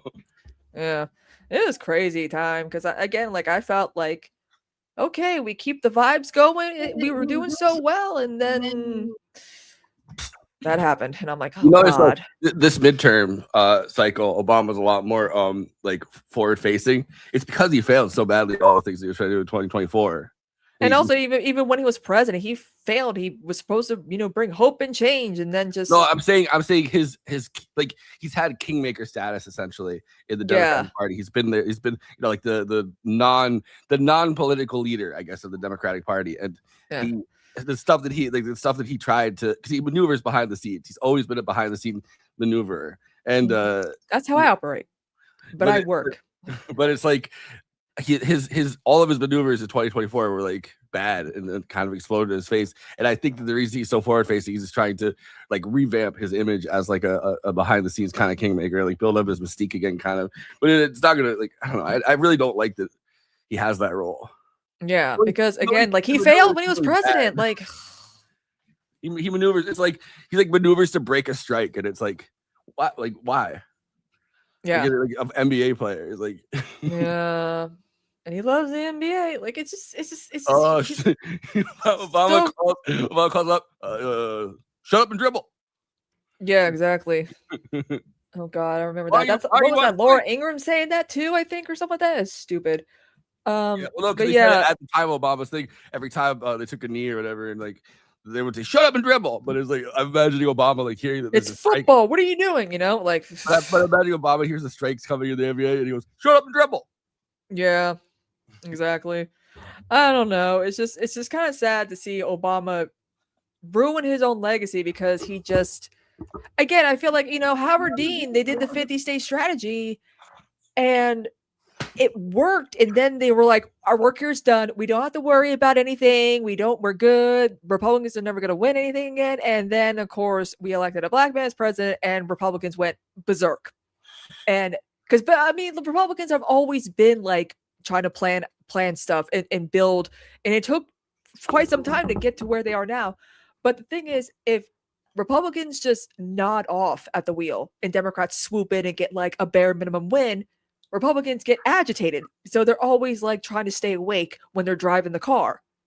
So that they don't like, lose it or whatever. Like, you know what I'm saying? But like, that's how I always felt. It's like, they're driving, they're racing. And if the Republicans nod off for like 1 second, boom. Because again, with 2024, Trump winning, how the hell did Democrats win on an off year midterm election? Like, how? Yeah, I don't know. Things were kind of 2022 is kind of crazy. Like, I think the Roe versus Wade. And then also like last year, with of course, CIA spam, she's been a disappointment or whatever. But it's like, how did the Democrats do so well in an odd year election year? Like right after Trump won too. I feel like Elon cheated. That's what I'm gonna say. There's like, you can see this coming from a mile away, but I mean, like, a lot of people like kind of theorize about 2022. They're like, Roe versus Wade is going to play like a big role in this, and then it codified it. Nope. But it did, and then they said in 2024, oh, we're gonna do the same thing. We're gonna remind everyone that Roe versus Wade is like, they're like, give us $5. And then it just like, by then everyone was just like, yeah, our attention spans are shot. Like, it worked for one cycle. And it's like, yeah, I mean, it's kind of depressing that only worked for one cycle, because it seems like people didn't care by 2024 really. But I mean, I guess they did care, but it's like we've moved on. I just can't believe they removed it as like a right to a right to privacy issue, and I'm like, oh, come on, man, because it's not in the like, again, if Obama ran on codifying Roe v. Wade on day one or what, I would be doing that. It's always worked very well for Republicans to, like, when number one, the whole pro-life label, right? Like, it's bullshit. Like, it's bullshit. Yeah, they only latched on to abortion because they knew they can't ban women from getting credit cards and bank accounts and all that. So they because I remember reading into it. It's like they focus on abortion because they know there's an easier way to emotionally manipulate people. They're murdering a baby. Look at this baby. Well, look at this 6-month-old infant. They're murdering this. Like Rick Perlstein's books on like Reagan and Nixon, like the conservative movement kind of go into like this kind of the thing. Moral majority. Yeah, like Reagan land goes into like this a lot. But it's I don't know. It's there's a number of people in like evangelical and especially Catholic, obviously, communities that is like, it is an issue. Like, it is something that they've believed in for a long time, that abortion against birth control too, and IVF and whatever. Yeah. But it's like, so that's like, that is a salient issue for specific groups of people, but the convergence of it was kind of a plot between like religious right leaders, because it's like, yeah, it's the classic thing with the Southern strategy, basically. They're like, oh, first you say like Edward, but then you can't say the N-word anymore. They won't let you say water. Woke. No, but then you have to come up with other things. Someone said the Southern strategy was not a real thing; it was made up. I'm like, it's well documented, dipshit. That's what Republicans say it all the time. I'm like, come on. I mean, he was Nixon's guy. He got Nixon in there. That's a big part of it. Like on the idea of like, racial resentment and like white flight. But it's you can't say the word anymore because of woke. And then you turn around, so you have to come up with something else, and it's like, DEI, CRT, Marxism. Well, it goes on and on and on and on and on. Yeah, the think tanks think every election cycle, and I'm like, you guys fall for it every time. But then you didn't know what CRT was. You didn't know what DEI was, and you were fine with it for most of the time because you didn't it wasn't described the way Republicans do it. Yeah, well, but it's also like, for a really long time. I mean, like Carter was anti-abortion.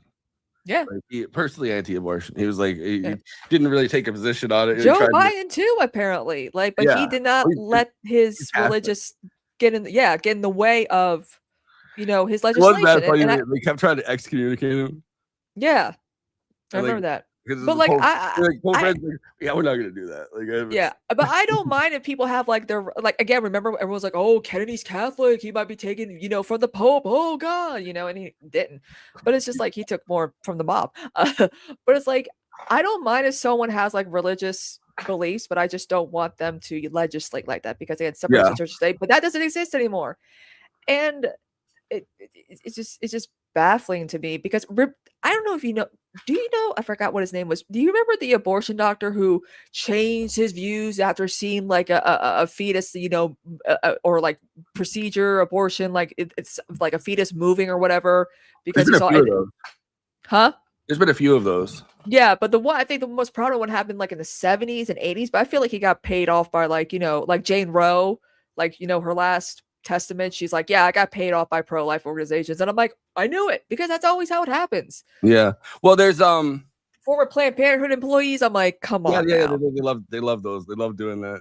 Yeah, like, I'm like, and then they don't even work at a Planned Parenthood that does abortions because hardly any Planned Parenthood clinics do abortions now.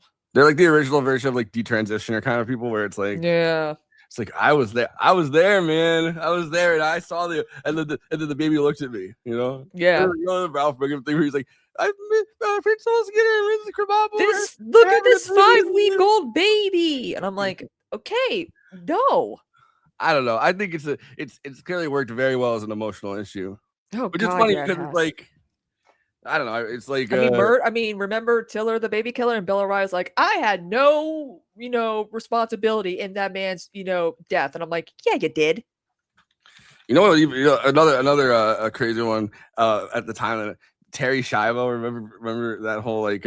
I was following that like, oh man, Bailey Sarian did a whole video because I was always like, what's happening? Even when I was younger, I'm like, the husband seems to be taking good care of her. The parents didn't seem to have a good relationship with her or even the husband. The husband has a right to, and the doctors were like, she is a vegetable. She's not gaining consciousness. She's never gonna, live a happy, pull the plug. It's fine. And then Jeb Bush and George Bush, like, saved Terry, and it's like, no. And even, he would do her husband would do her makeup and, make sure she was taken care of, spend all this money on trying to find treatments to help her. You just created a million Terry Schivos. Yeah. But like her story is so sad because it's like she crash dieted a lot, and that's kind of, your heart, it's kind of like Karen Carpenter's situation because her parents were like, you're chubby, you're fat. And they just wanted the money. Her parents just wanted the money. Like her parents were awful. And even when, and it took a while for him, like, I think near the end he found like another woman, but even she was helping him, taking care of Terry and all that. So like her husband, they try to make her husband have to be like this greedy guy who wants all the money, but he's like, no, all this money is going towards Terry and her health and her care. The parents want the money because they just want the money. It was the same. I feel like in my head I connect Terry Schiavo, that case, with the stuff about like human growth hormone and stem cells and all that. Yeah, exactly. That exact time period is like the same kind of. Yeah, that was all happening at the same time. Yeah, it never, like, a lot of those didn't really ever catch on because it's like the way abortion did or something, right? Like, at the time it kind of did, but it's like it's not like they're not issues that have had salience. Like you don't hear anyone talk about stem cells now or anything. Mm-hmm. I don't know. It's like, but it does feel like it was very easy, especially like in the 70s and 80s and 90s, to make people run away from like it still works. Like they would run away very quickly from the idea of like a late term abortion. Like if you try, like, in a debate or something, right? Like you debate politicians debating, and it's like, oh, they support late term abortions, or they support abortion on demand. Yeah, or a post-birth abortion. I'm like, that's not a thing. Also, this is my whole thing. Why in the world would a woman go through 9 months of all that nonsense that is called pregnancy, a beautiful thing, mind you, and just decide, I'm just gonna abort this thing? Because they want to be a roadie, man. Yeah, but like, it's just so funny. Like, if I was, debating a male politician about, I'm like, do you hear yourself right now? You think a woman goes through like 9 months, 8 or 9 months for the whole pregnancy, and then decides, I just want to abort this now. I can't do this. No. The problem with this exact thing, with the way conservative kind of argumentation works, right?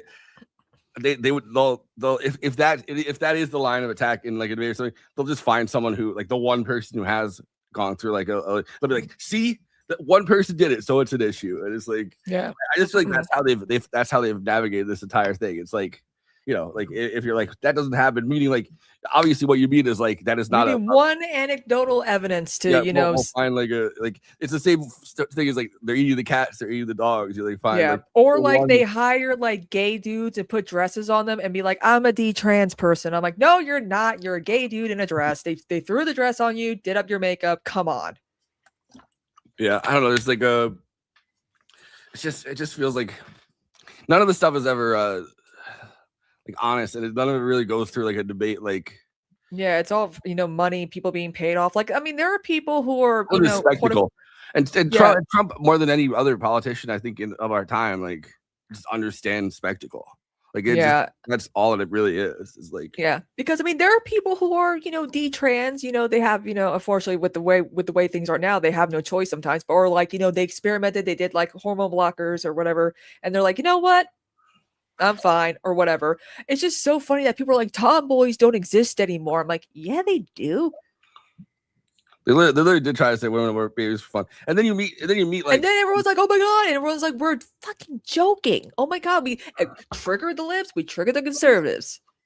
But then you meet like I don't know, like I've had quite a few friends that like have had an abortion, and like you like just talking to them for 5 seconds, you see like how traumatizing it actually is to have to make that decision. It's like because some women do want a baby, but like is financial situations it can't wrong time. And I know my biology teacher had a friend who was she was very outgoing and popular. Then she got pregnant. She wanted an abortion. Her parents said no. She's keeping the baby, mind you. She's gonna keep it, so that means raise it, right? She goes through all the pregnancy, and then she gives birth, and her parents were planning an adoption for the baby behind her back. After growing attached to this thing for 9 months, mind you, and it was a closed adoption, she got so depressed, she became basically a homeless drug addict. And she would always remember like the baby's, birthday and all that. And I'm like, that's why. And that kind of made me more like pro-choice, because I don't know if you saw like in high school, like, or whatever, girls with like the red tape saying life. And I'm like, you're annoying. What are you doing? It's also like the story of like why it even became like like why something like Roe versus Wade was necessary. Like the amount of women, rich women, of course, could just you go to a different rich women, all the mistresses that Trump got pregnant probably. Getting back alley abortions like is a very real thing that happened when abortion wasn't legal in America, and it's like a lot Dirty of Dancing in New Paltz. In New Paltz, I don't get an abortion in New Paltz, guys, because they'll have a folding table and a knife. Somebody posted a clip from Dirty Dancing of the abortion. I was like, they lives in New Paltz. Some of my friends they were like, oh yeah, it was in New Paltz. I was like, wait, that's not why. I don't like that's like a real like I just like you also have to think about like it's the hygiene of like surgical instruments and stuff. Like it's gotten a lot better in a very short amount of time, and it's like. But I feel like they need to do a better job at trying to do pap smears for women, because I'm sorry, that shit is so uncomfortable and painful. Because some of us have like that like weird psychological trauma down there where like anything hurts. So like I was literally like, they're like, you gotta relax. And I'm like, I can't. It's so painful. And she's like, oh my god. I'm like, yeah, this is why I try to avoid these things. I'm like, can't you just find a different way? And I see like the TikToks of the girls doing like like the clamping dish like a silverware or whatever, like when you want to pick up like a hot dog, they're doing this, and it's like that's exactly how it feels. It's so meanwhile you just have to cough. No fair. The only thing men and women have in common is colonoscopies. The only thing the fear is like the nurse is feeling it, and then like you get hard and you're like, no, wait, I'm not trying to like, yeah, you know what's funny too? My dad woke up during his colonoscopy, and they had the thing down here and the thing up there, and he freaked out. I'm like, how do you wake up from that anesthesia? Give me some propofol.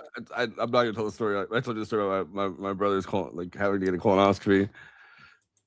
And I don't know. He just recently had to get one, and he was telling me about it. I was like, I'm never doing that. I definitely am. We're 3 feet in. Wait, what? How? But he's like, I don't know. He was telling me like I was like, all right, this sounds like I don't want to do it ever. Yeah. Nah, I'm good. I Everyone's mean, like, you got. I definitely at some point I'm gonna probably have to start getting screened for like pancreatic or what, not pancreatic, like prostate cancer and stuff, because every guy now does. But it's like that does not sound like something I want to do. I would rather get my breasts squeezed real hard. Again, they could do a better job at this stuff, right? But apparently not. But then have them shove like a speculum and then like a giant like COVID style, Q-tip and scrape. And then I bled a little. They're like, we might have to do this again. I'm like, please no. Yeah. I don't know. They've gotten a lot better at cancer screenings though. Yeah. Like within the last few years, they can catch it. And detecting like a genetic component. So if you have the resources, you can get like with Angelina Jolie, and all that. Because I mean, there's so many women who are like, I just want a hysterectomy. I'm not gonna have kids or whatever. And the doctor's like, are you sure though? Because you keep young. And I'm like, no. I mean, I even told them like I would sell my eggs, but my eggs are too old. Like I'm 30. Like I looked up I thought about selling, giving my eggs because you make a lot of good money from doing that. But I'm like, oh man, I'm too old. I keep getting Instagram ads that like donate your sperm today. Like, oh God, can you imagine how many Forrest Millers be walking around the planet? But it's like I was just kind of it's crazy that like to do it as like an Instagram ad, like yeah. Oh, I was on. I prefer the donating what about it's just the donating plasma ones? Like, do those. Like, donate your eggs. It's funny, like we want your sperm. Give us your sperm. Yeah, they're always like they try to make it like really relatable or whatever. Like so yeah, like here's the DVD. Just go in this room. But like no, I mean like these Instagram ads. It's like a guy that's meaning like this, looking out at the sunset. It's like he just got money for his sperm or something, and it's like. I just think it's so funny because it's like they really do it the way it's like here, get into a room, watch this DVD from like 1972, and it's like men are like, I can't jerk off to this. This is very steep. What are we doing here? I don't know. This is just I just feel like they're gonna like you're gonna be in that room and then they're gonna like knock you out or something, take a kidney, and they're like, you shouldn't have. Cut a kidney out, and that's a common soap trope where it's like, oh, they traffic organs or whatever. There's the I don't know. I feel like there's like, well, you shouldn't have answered the Instagram sperm ad. I don't know what to tell you. Yeah, I got $7 from the Facebook privacy leak, and I'm like, yay, I'm rich. Oh my God, $7 look at him. A vial of Instagram sperm. Oppy boppy. Aw. Yeah. It was so funny. McGraw was going like clockwise, chasing his tail, and then counterclockwise for like 5 minutes. And I'm like, and then he finally gave up. And I'm like, I feel McGraw is like special. Like he's kind of dumb. This one is pretty smart. But I mean, they do listen. Like they know the word no. They know not to go near the food or whatever because we never fed them table food. But it's like McGraw is just off. when I adopted a cat during the pandemic with my ex, the first one we got was like a little special. It's a little off. Yeah. It was so cute though, like in a very cute way. Yeah. Like in the kind of way where it's like like one time I remember like he fell down a ladder. He climbed a ladder. Oh no. Yeah. Yeah, McGraw tried jumping from like he did not land on his feet, and I was like, that was the moment I knew like this is like a little bit of a special cat. Yeah, because my mom's bedroom door, we have the little cat thingy, but like the cat jungle or whatever that they have, and we have it, and then there's the love seat or the couch, like this amount of space, mind you. And McGraw tried jumping from the couch to that thing, and he like fell, but he managed to catch himself on the cat tower or whatever. And I'm like, oh my God. Damn, Plasma's go over $75 donation during COVID, trying to get people to come in during a pandemic, but then the greedy companies started paying less after things started opening up. Damn, mine is like you could get paid like $7.50, and I'm like, what? I thought it was more than $75 for plasma. Yeah, I know people that I know people just donate their they healthy and they donate. I donate my plasma and I need cash now. Call JG. Oh my God. So I posted a video on Twitter of the one guy who's like, if you grew up in the early 2000s and slept with the TV on, and he did like all the famous commercials. And what are you doing? And like, J.G. Wentworth and, the Time Life, ballet commercials, all, and I'm like, oh my God. I'm like, this is why I don't sleep with the TV on. I sleep in the dark with my I noise let the machine. TV glow. Yeah. Did you see recently? This is so fucking depressing. John Oliver did a thing on like the structured settlements, like what those. Yes, I reacted to that, and I was like, "This is so sad." It was the most depressing story I think because people are like giving these JG like $1 million and only getting like 7, a few. I'm like, what are you doing? They're purposely like going after like retarded people, mentally challenged people. Like they were purposely going after people with like severe brain damage, and that's why they had a structured settlement in the first place. Yeah. And it's like, and then getting them to sign these contracts, and then coming back and plaguing them with calls, being like, oh, I know, last time you sold us for like, and they didn't even explain to them that it's like 20 or 30% on the dollar. It's like you win in the lottery, you go to the casino, you have all this money. What are you doing with it? Keep it. And I said this before, if I was ever a trillionaire, I'm constantly donating my money. I'm like, I'm gonna solve world hunger because it costs more for Elon to buy Twitter than to end world hunger, mind you. Like that was crazy. The story of like most people doing the lottery is like is grim.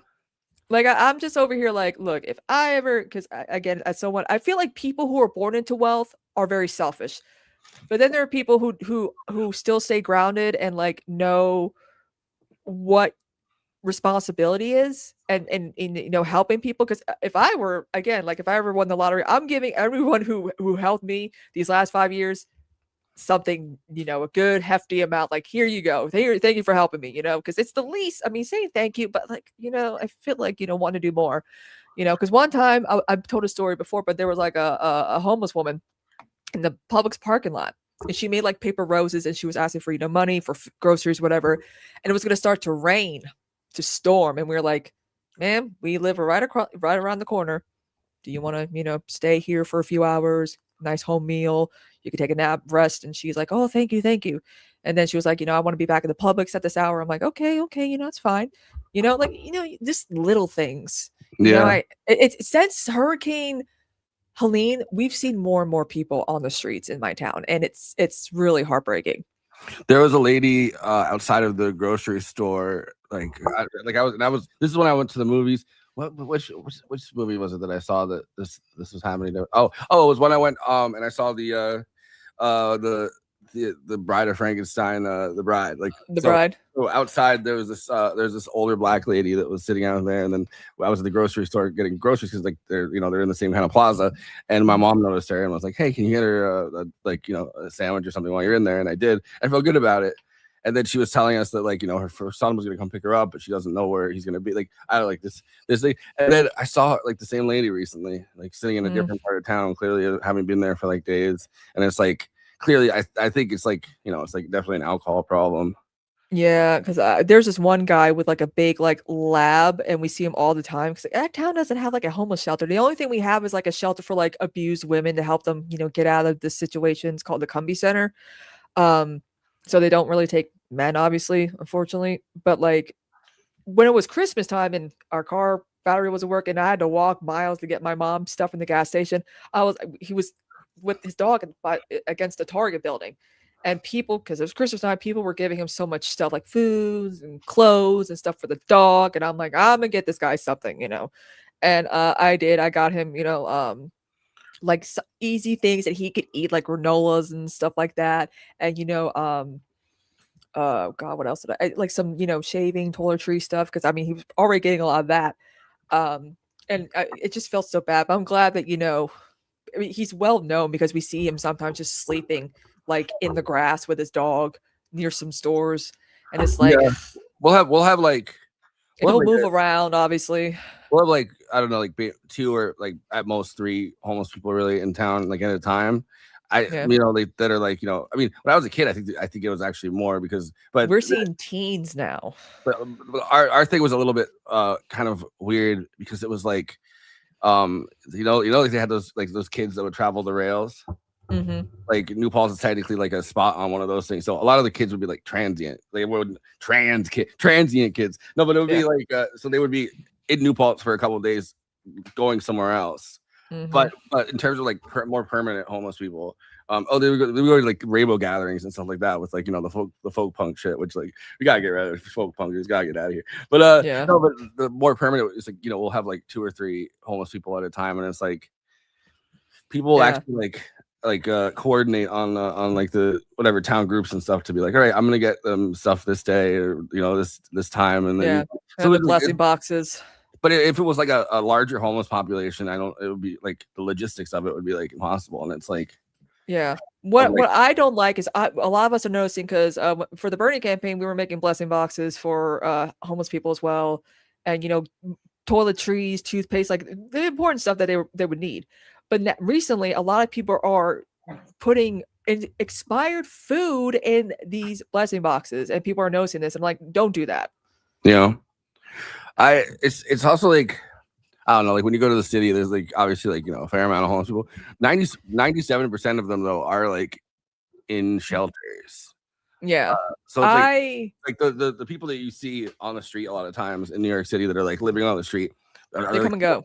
well, they're just the most extreme cases a lot of times. Yeah. And it's like it's people that it's like very, very hard to help. And I don't really Yeah. it doesn't work. It doesn't work to like mandate. Like people always think that that's like gonna be the solution. Like, I mean, Spencer Pratt obviously thinks that, but like, you know, Yeah. like there's a lot of like that's been a Off thing the for a while. homeless or whatever. Anna Kasparian It believes it. But it just it actually like the efficacy of it like makes things like worse. Yeah. Like you don't like it's just so funny when you poll people in LA who think like, you know, euthanizing the homeless is how to solve the homeless problem. And then when you go to New York, it's like they're not even if they poll that, you don't get the same answer because I think because New York is at least using resources for other like, you know, things, especially now with Mom Donnie. But like I remember one time I went to the city, went to a food truck. And there was this woman who was asking for money. And I was like, okay, I'll give you a couple bucks and would you like a meal too? And she's like, oh my goodness, thank you so much. Yes, because she was like, I was gonna get me like some chips or something because there was like a Walgreens nearby. And I'm like, let me get you some you like chicken kebabs? She's like, oh yes, please. And chicken kebabs, fries, a drink, a little dessert, you know, and she appreciated that. Yeah. There's also like, I mean, look, it's the same as anywhere else, right? You have a lot of people put it like a very small space. The people that are like not in shelters a lot of times, like if I had just a bad experience, like a traumatic experience in one of those like city shelters, and it's like like I don't like Salvation Army. My dad went there for like rehabilitation. He's like, they beat you, like they torture you for like their rehab program if you're staying there. And I'm like, ugh. Yes, Salvation Army is a terrible organization. Yep. I'm like, Mom, no money. No. If I prefer Goodwill because they have a system where it's like, give us your big bags of clothes and they organize it and you don't have to worry about doing any of the work. I don't think people realize what Salvation Army is. No. The Salvation part is very, very is very it's very religious driven yeah organization, obviously. Oh, they mean like they mean an art like a Salvation Army. Like they mean that it's like they're you know, you're gonna just whip God into you for whatever amount of time. Yeah, it is. Most people that work at Salvation Army are obviously not affiliated with the religion or anything though. It's like no, they're just ringing them bells. They also have like, you know, they have the stores and stuff, but like a lot of people get like you know, decent jobs on that, but it's like if you actually go to their organization, it's like it's one of the it's militantly Christian. Also too, like, you know, even though Goodwill has their issues, SPCA stores also are good, you know, donating stuff like your local like pet, you know, whatever SPCA. And I'm like, okay, and they're much better because like they're smaller. It's all volunteer and they do appreciate, you know, getting a lot of stuff and, you know, sending it out and all that. It's the thing about like, well, I mean, Goodwill too, I guess it's like more of the public-private partnership style, like corporate thing. But with like Salvation Army, like Christian charity used to be the, you know, like because they're like we saw welfare states as being at this time, right? Like in the early like 19th century, like welfare states were seen as like demotivating and like so we didn't have one. So Christian charity was like they're like, well, if you're poor, go to the Christians. The Christians will take care of you. And it's, you know, so that strain of like that straight of like a Christian charity kind of thing is like yeah, it's still very much like a part of the American mythos or whatever. But it's like, I don't know, it's like you should be able to get help that's not like religiously motivated. Yeah. I just feel like you don't need religion to do charity, because it always ends up somehow being selfish. You know, you have to give the church, your mega pastor, whatever, all this money for like a private jet or weird like laser show with like Trump and whatever. It's just, I don't like it. Just, if you're a good person, I know some people turn to, religion for other reasons, but it's like, once I start seeing like my friends become like born agains, I'm like, oh no. I don't know, like if they find out you're like any kind of gay, bi, trans, it's like they were cool with it, but then they found God again. It's like, but like, no, I'm saying like Salvation Army, like, they kick you right out of there. Oh yeah, they do. Yeah, they do. My dad was like, "Fuck the Salvation Army. They abuse you when you're trying to get sober, or you need a place to stay or whatever." It's like, I don't know. It's insane. Like I don't know. I remember like it's kind of like the woke times where it's like, it's like everything is kind of like, people are always like, oh, this thing's shitty, this thing's shitty, this thing's shitty, like behind like the people behind it. And I remember like, oh, Salvation Army is like incredibly homophobic, and like at first it's like, oh, sure they are. And then like looking into it, it's like, oh no, oh fuck, like it's like worse than you thought. Yeah, that was one of the ones that was 100%. I'm always like, Mom, save your dollar bills. Yeah, I don't know. She's like, but I'm like, they're horrible. Look them up. Look it up, people. It's all connected. Just do like a donation for $1 for like, at the register or whatever, or for like, for the grocery store to give money, for some actual like organization or whatever. Like, it's not like, or like Toys for Tots or something. I don't know. There's other organizations out there that deserve the help. Kids. Huh? But not Cars for Kids. No. That was a weird story too. I was like, I've been knowing about that story, but like not. I've been knowing about that story for a while, but I'm like, I'm not. Yeah. Until people start talking about it. How do you explain it without sounding actually anti-Semitic? It's like, oh. I found the like, Five-ish, the mascot. Yeah, a $5 bill that dances, and then the $5 bill has like another, like they make these videos where it's like their mascot Five-ish, and then they're like, we brought Five-ish to Israel, and he's riding a camel surrounded by like settlers wearing yarmulke, like Orthodox settlers wearing yarmulke. And I was like, I don't like this. Whatever this is making me feel like I'm anti-Semitic from watching it. But it's hilarious. Yeah. Like my boy Spencer did a video about it, and it's like, how do you explain without sounding? And he's like, and then trying to start, getting confused and trying to. I'm like, this is funny. He does really funny videos. They're so good. Like they have the two places, right? Like obviously Lakewood's the one that does Cars for Kids, and then a lot of their summer camps, which is what they really sponsor with.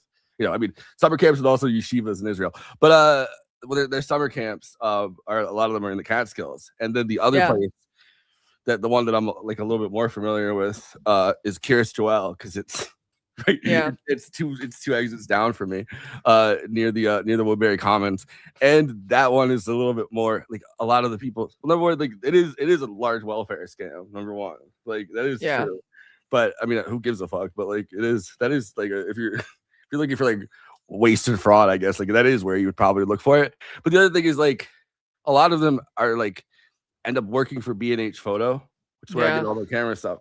I don't care. I don't like they're a great camera store. They have really good equipment for like a good price. But like everybody that works there is part of like the same kind of ultra orthodox community in Kiryas Joel, because they own it. So there's one guy at the top that owns B&H, just like rich, and then the rest of them are on welfare. Yeah. Crazy. Did you before we probably go, did you hear the story of Carrie Kennedy explaining the weird shit, psychopathic shit her brother did? No, I didn't. For like her infant, like her daughter, her kid's birthday party, he put a snake in the pool. He gave like a vole, which is like a mole in a whatever it's called. And like puts it in like a bag and shows it to the kids, and the snake attacks it. Like, it's just psychopathic behavior. I saw the video of him grabbing the snake. Yeah, but it's just, but you can look it up. Snake for your birthday. Yeah, but it's like, Imagine. he's like my, and Carrie Candy also has like the, but it's like not as bad. It must be like a genetic thing somehow. I don't know where, but like her and Bobby Jr. and have that Susan same Collins condition. has that condition as well. But just the thing with RFK, the reason the RFK is so bad with this is because he got the thing done and he tried to fix it and it made it worse. Yeah. He's like I'm running for president. I'm gonna try to fix my because it's like it's a tremor. That's all it really is. But he's like, I'll fix my tremor, and then he puts steel in there. He puts titanium in there, so now it goes. And like, I mean, like Adam McKay has like the essential tremor as well, but it's not as bad. But like with RFK, he has like actual like 2 asphasia and like another condition that like, oh, we got a raid. I guess we have to stay here for a minute. If he wasn't, Jet, who rated us? I can't see. Anyway, do we ever rate? I don't. It doesn't pop up on my. Oh, left at the box. Okay, thank you. Right. Oh, Sandy, Right. yay! Awesome. We love them. Yeah, it's just if he wasn't a deeply weird and like insane person, like I feel like nobody would like. I'm not saying people would like RFK Jr.'s voice, but I feel like it wouldn't be as like I feel like it's not. I can't listen to him. But I feel like it's not just that he has the voice; it's all of it, right? Like it's and the way he looks and looks like burnt leather or whatever. Yeah, I think it's all those things combined, and then he's got like he likes to work out in like the jeans, and apparently Bruce Springsteen does. But like but then you see his body, it's like he looks like Tara Reid circa 2007 with that botched tummy tuck. I'm like, I don't want to see that. He also like to have that body at his age.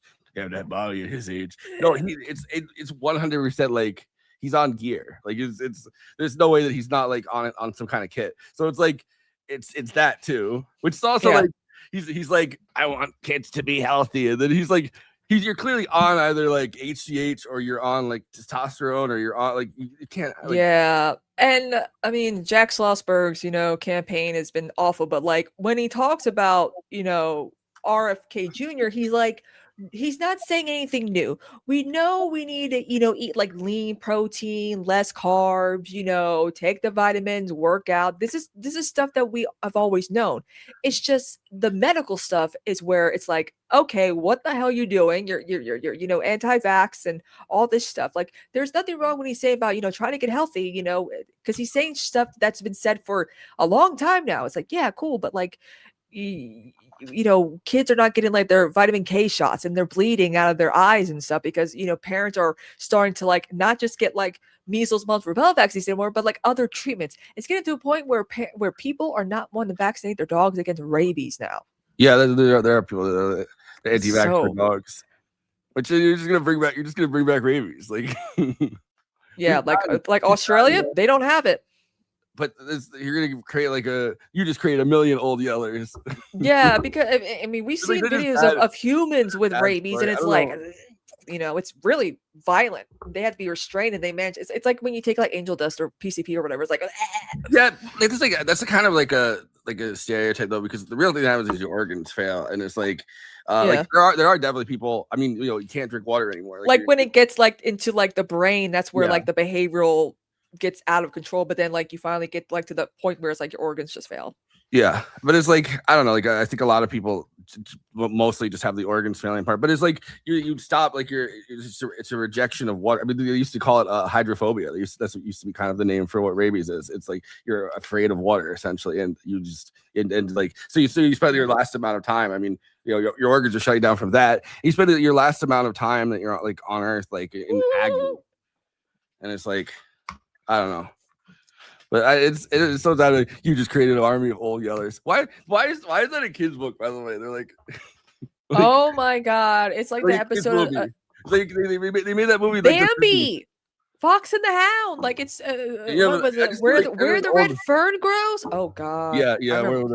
That's the other one. It's the old yeller. I don't want to read this. I don't want to read the sad like animal stuff. They did like on the Animaniacs, like Sally the squirrel or whatever, Slappy the squirrel, and her nephew watches like Bumby, and he's like Bumby's mom, and then he meets the actress, and then they watch like Old Yeller, and it's like oh no, and he's like oh no, and she's like oh god, here we go again.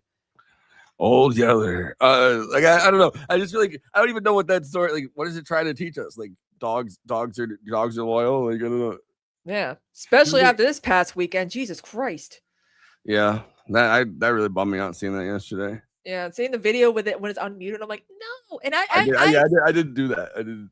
I was like, oh, I don't want to see it, you know. And I'm dog sat for like those types of dogs. They are non-aggressive, very friendly, very upbeat. You just gotta train a little bit because they could be a little, a little sloppy, whatever. But they're still good with other dogs. I'm like, what the hell? Why did 20 people in a helicopter have to show up? It also makes me like the cops have like dogs. Like it just Yeah. it makes They got me, the canine. They got like the German shepherds and the Doberman but I types, where just it's feel like every they're time I see some aggressive. shit like that. But every time I see something like that, I'm like, what the fuck are you guys doing with those German shepherds behind the scenes? Like, Yeah. there's no way you're treating those. If you German can't shepherds handle a like- friendly dog, what are you doing? I mean, I know people. I remember that one video of the cop, who shot like a Pomeranian or like a Shih Tzu, who was very friendly. the impermanence of life, and life is very impermanent. We know this. I'm glad that they're getting like all this money for the GoFundMe so they can definitely sue. I mean, I have a feeling this story like really like because it happened in the Knicks. We realized why there was noise and all that, and also and it's a black family that was impacted, and it's crazy. And I don't know. It just every single time I feel like everyone realizes the cops are shitty and terrible and whatever, and then especially, but here's the thing: white people don't care about when unfortunately people of color get got by cops. Yeah, everyone, but it's about the animals; they care the most. And I'm like, white people, you just create a million. I don't know what, but like white people are very concerned when a cop kills a sweet dog. I guess I'm just so like then they kill. I mean, if you look up how many dogs they kill a year, it's actually a lot. But like thousands. If you and then we could start out after this part, I guess. Mm-hmm. But it's like I'm so blackpilled on just the idea that Americans will ever like every single time we've ever like had something the cops will just like hate us, and then everyone reacts to it, and then then we move on. But then you like hit a wall, where it's like, yeah, we still need them.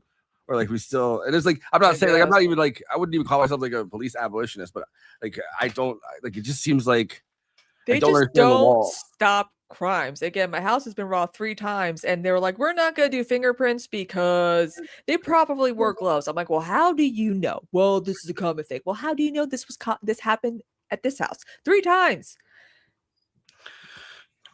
I don't know. It just it just feels like you hit a wall with right wing media is obviously a big part of it. It's like and like the cops have been very, very like police unions have been very, very good at hammering you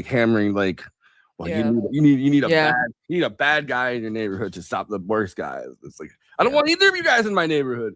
I don't want bad guys or even worse guys. Brings a situation like what happened this past weekend. Social workers, cops should not be doing the welfare checks. It should be social workers leading the way, and then maybe have a cop if anything's actually bad. But again, we know what happened.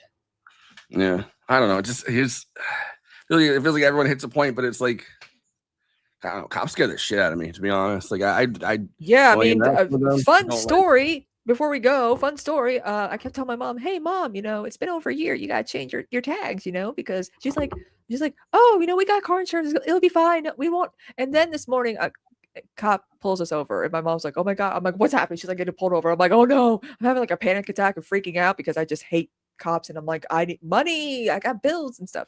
$155, and then we got to also pay for the new tags, the registration, and the late fee too, and it's like, oh Jesus Christ. But I do have people who are helping me out with that, so that's good. I want to get that out of the way. Sometimes if you go in and you like try to argue it, they'll work on it. Well, my mom did a thing like, "Oh, my husband usually does that. He died a few months ago," and I'm like, oh, okay. Yeah, maybe it'll work. I don't know. I just but it's like, I always do like the crocodile tears. You gotta hit those quotas, especially in those small towns where you have to go 30 miles an hour. Don't go 31; they're still gonna pull you over. But it's just so funny because every time we've gotten pulled over, like I'm always like, bursting into tears, freaking out, and the cops are like, "Man, it's okay, don't worry." And I'm like, I don't have it. It's just so funny. But like, I do freak out. Like, I do burst into tears and cry and stress out and get panicked and all that. And my mom's like, my daughter just has a thing with cops. And I'm like, that. I get really bad anxiety having to deal with cops, but then Yeah, because you've had a lot of experiences. I've had bad experiences with cops, and I've had good experiences with cops.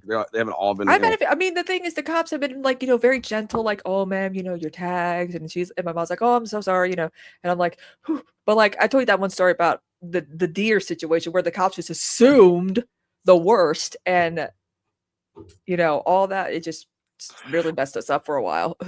My friend's house got raided by like the local it's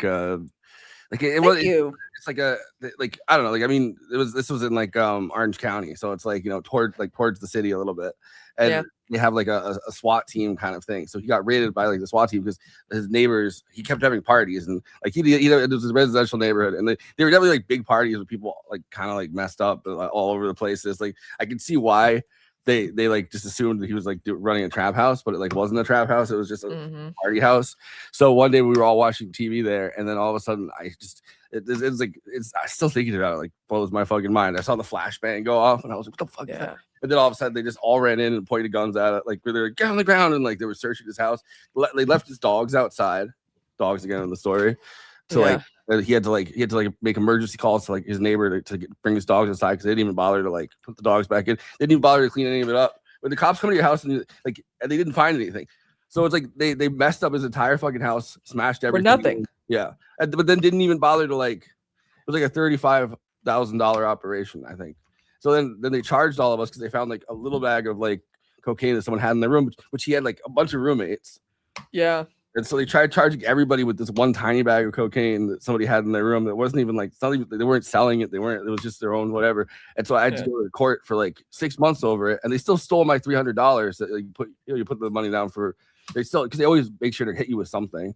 They're like, oh, it's a noise violation or whatever. Yeah, something stupid. Because I remember one time we were going to Florida, and we were driving, and we you gotta go south or whatever, and we didn't know where we were going, because all of a sudden we're in front of SRS, which is like a government, facility, if Al Qaeda was smart, they would have actually like hit SRS instead, because the entire like Eastern would be like gone of the United States. But whatever, I guess they don't have vision, I guess. I don't know.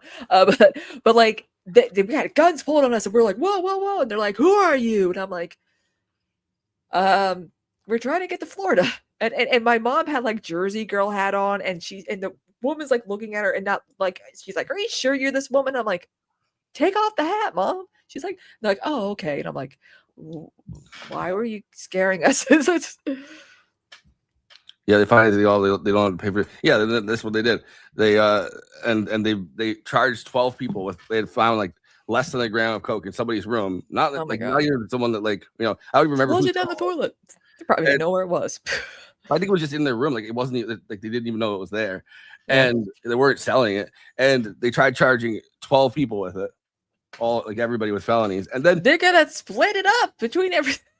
But then they write that was like a little bit. This is when I learned, like, 'cause I was like 19 at this time. But this is when I learned, like, they don't retract. Like if the story like doesn't go anywhere, like like they throw it out of court, they just don't retract the story. So it's like you still have like as like something on your record, not on your record, just in the newspaper. So if somebody if you're applying for a job and somebody Googles your name and like where you're from, they just don't retract. And if you write to them and say, hey, can you track the story, they don't even get back to you. And it's like, well, Augusta crime, RGL report. I remember the one time my mom, I was like, oh my god. And then one time my dad, I was like, oh my, over like something stupid for like 20 years ago that he paid off, but he didn't have to prove he paid for it. And I'm like, oh my god, really? And I'm like, because this area is very small. Everyone's like, oh, I know her, oh, I know him, oh, he needs to keep his ass in jail, stuff like that. Small town, so everyone's doing mad gossip.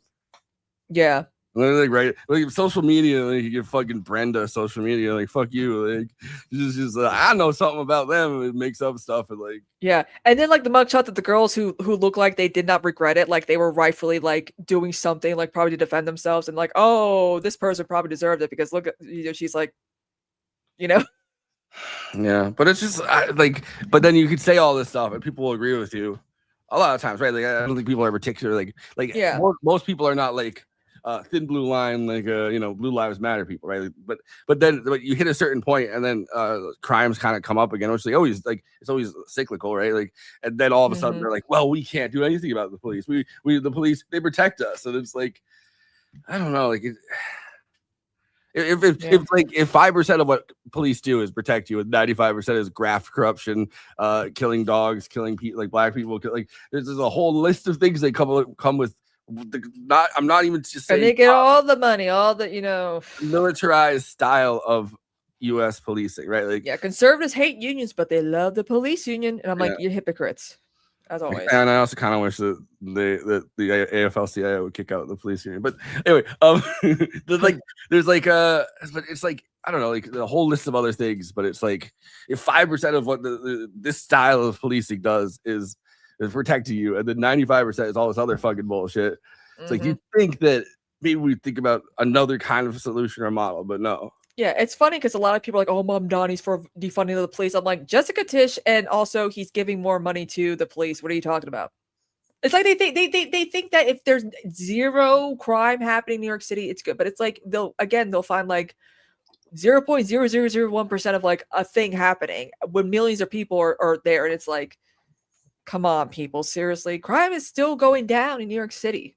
Yeah, but he is like, Mamdani was like, because they say that Democrats were going to defund the police. Like, you can be the most pro-police Democrat. They're like, oh, they want to defund the police. And like, at least Mamdani really was a guy that was like saying shit. Like he apologized for saying that the NYPD was racist, homophobic, and it's like, this is a true statement, dude. Like, what the fuck? Why are you apologizing for that? Him and AOC are Libras, and we all very like to try to be fair and kind, and then it kind of backfires. But also, we should like more Libras in office. People understand that this is a toxic political issue. Apart from the morality of it or the ethics, is just it's an issue that like they can't do anything about. Like, it's essentially, and it's like, if you want to do stuff about other things, this is an issue that has to be thrown on the thing.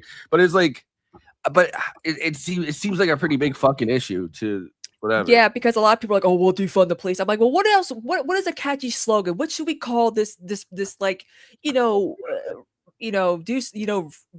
what do we call it instead of defund the police? I mean, it should have been called police reform, is what it should have been called. I think defund was actually. But that's not catchy though, for us. We need something bold. Black Lives Matter, Medicare for all, defund the police. I do think that kind of the idea of we're discussing a lot of stuff here. I do think the idea of defund the police I don't think it was a good slogan. But still, that's besides the point, right? Like, it's, I don't know. Change the police. I don't know. Hope and change the police. Hope and change. But yeah, we should probably promo. We should probably promo the tomorrow we are reviewing the new. Sorry, I'm doing the Emily Blunt noises. I had this idea where, like, I don't know how I would edit it together, but it's the Emily Blunt going, and then the girl from of Hereditary going. Yeah. Yeah, Exactly. I remember one time I watched Hereditary, and then I was walking around the house going, and it freaked everyone out. But yeah, so we're gonna be doing Disclosure Day, Discord disclosure. Talking about that, we've all seen it. We're gonna be talking about it. So catch our review 8 p.m. Eastern time tomorrow. Yep. And yeah, I don't know. I think that's it. I don't think I have anything else to say. We talk too much, but that's good. People love us. Hey, well, we skipped 2 weeks in a row, to be honest. Yeah, we got to catch up. All right. Bye, everyone.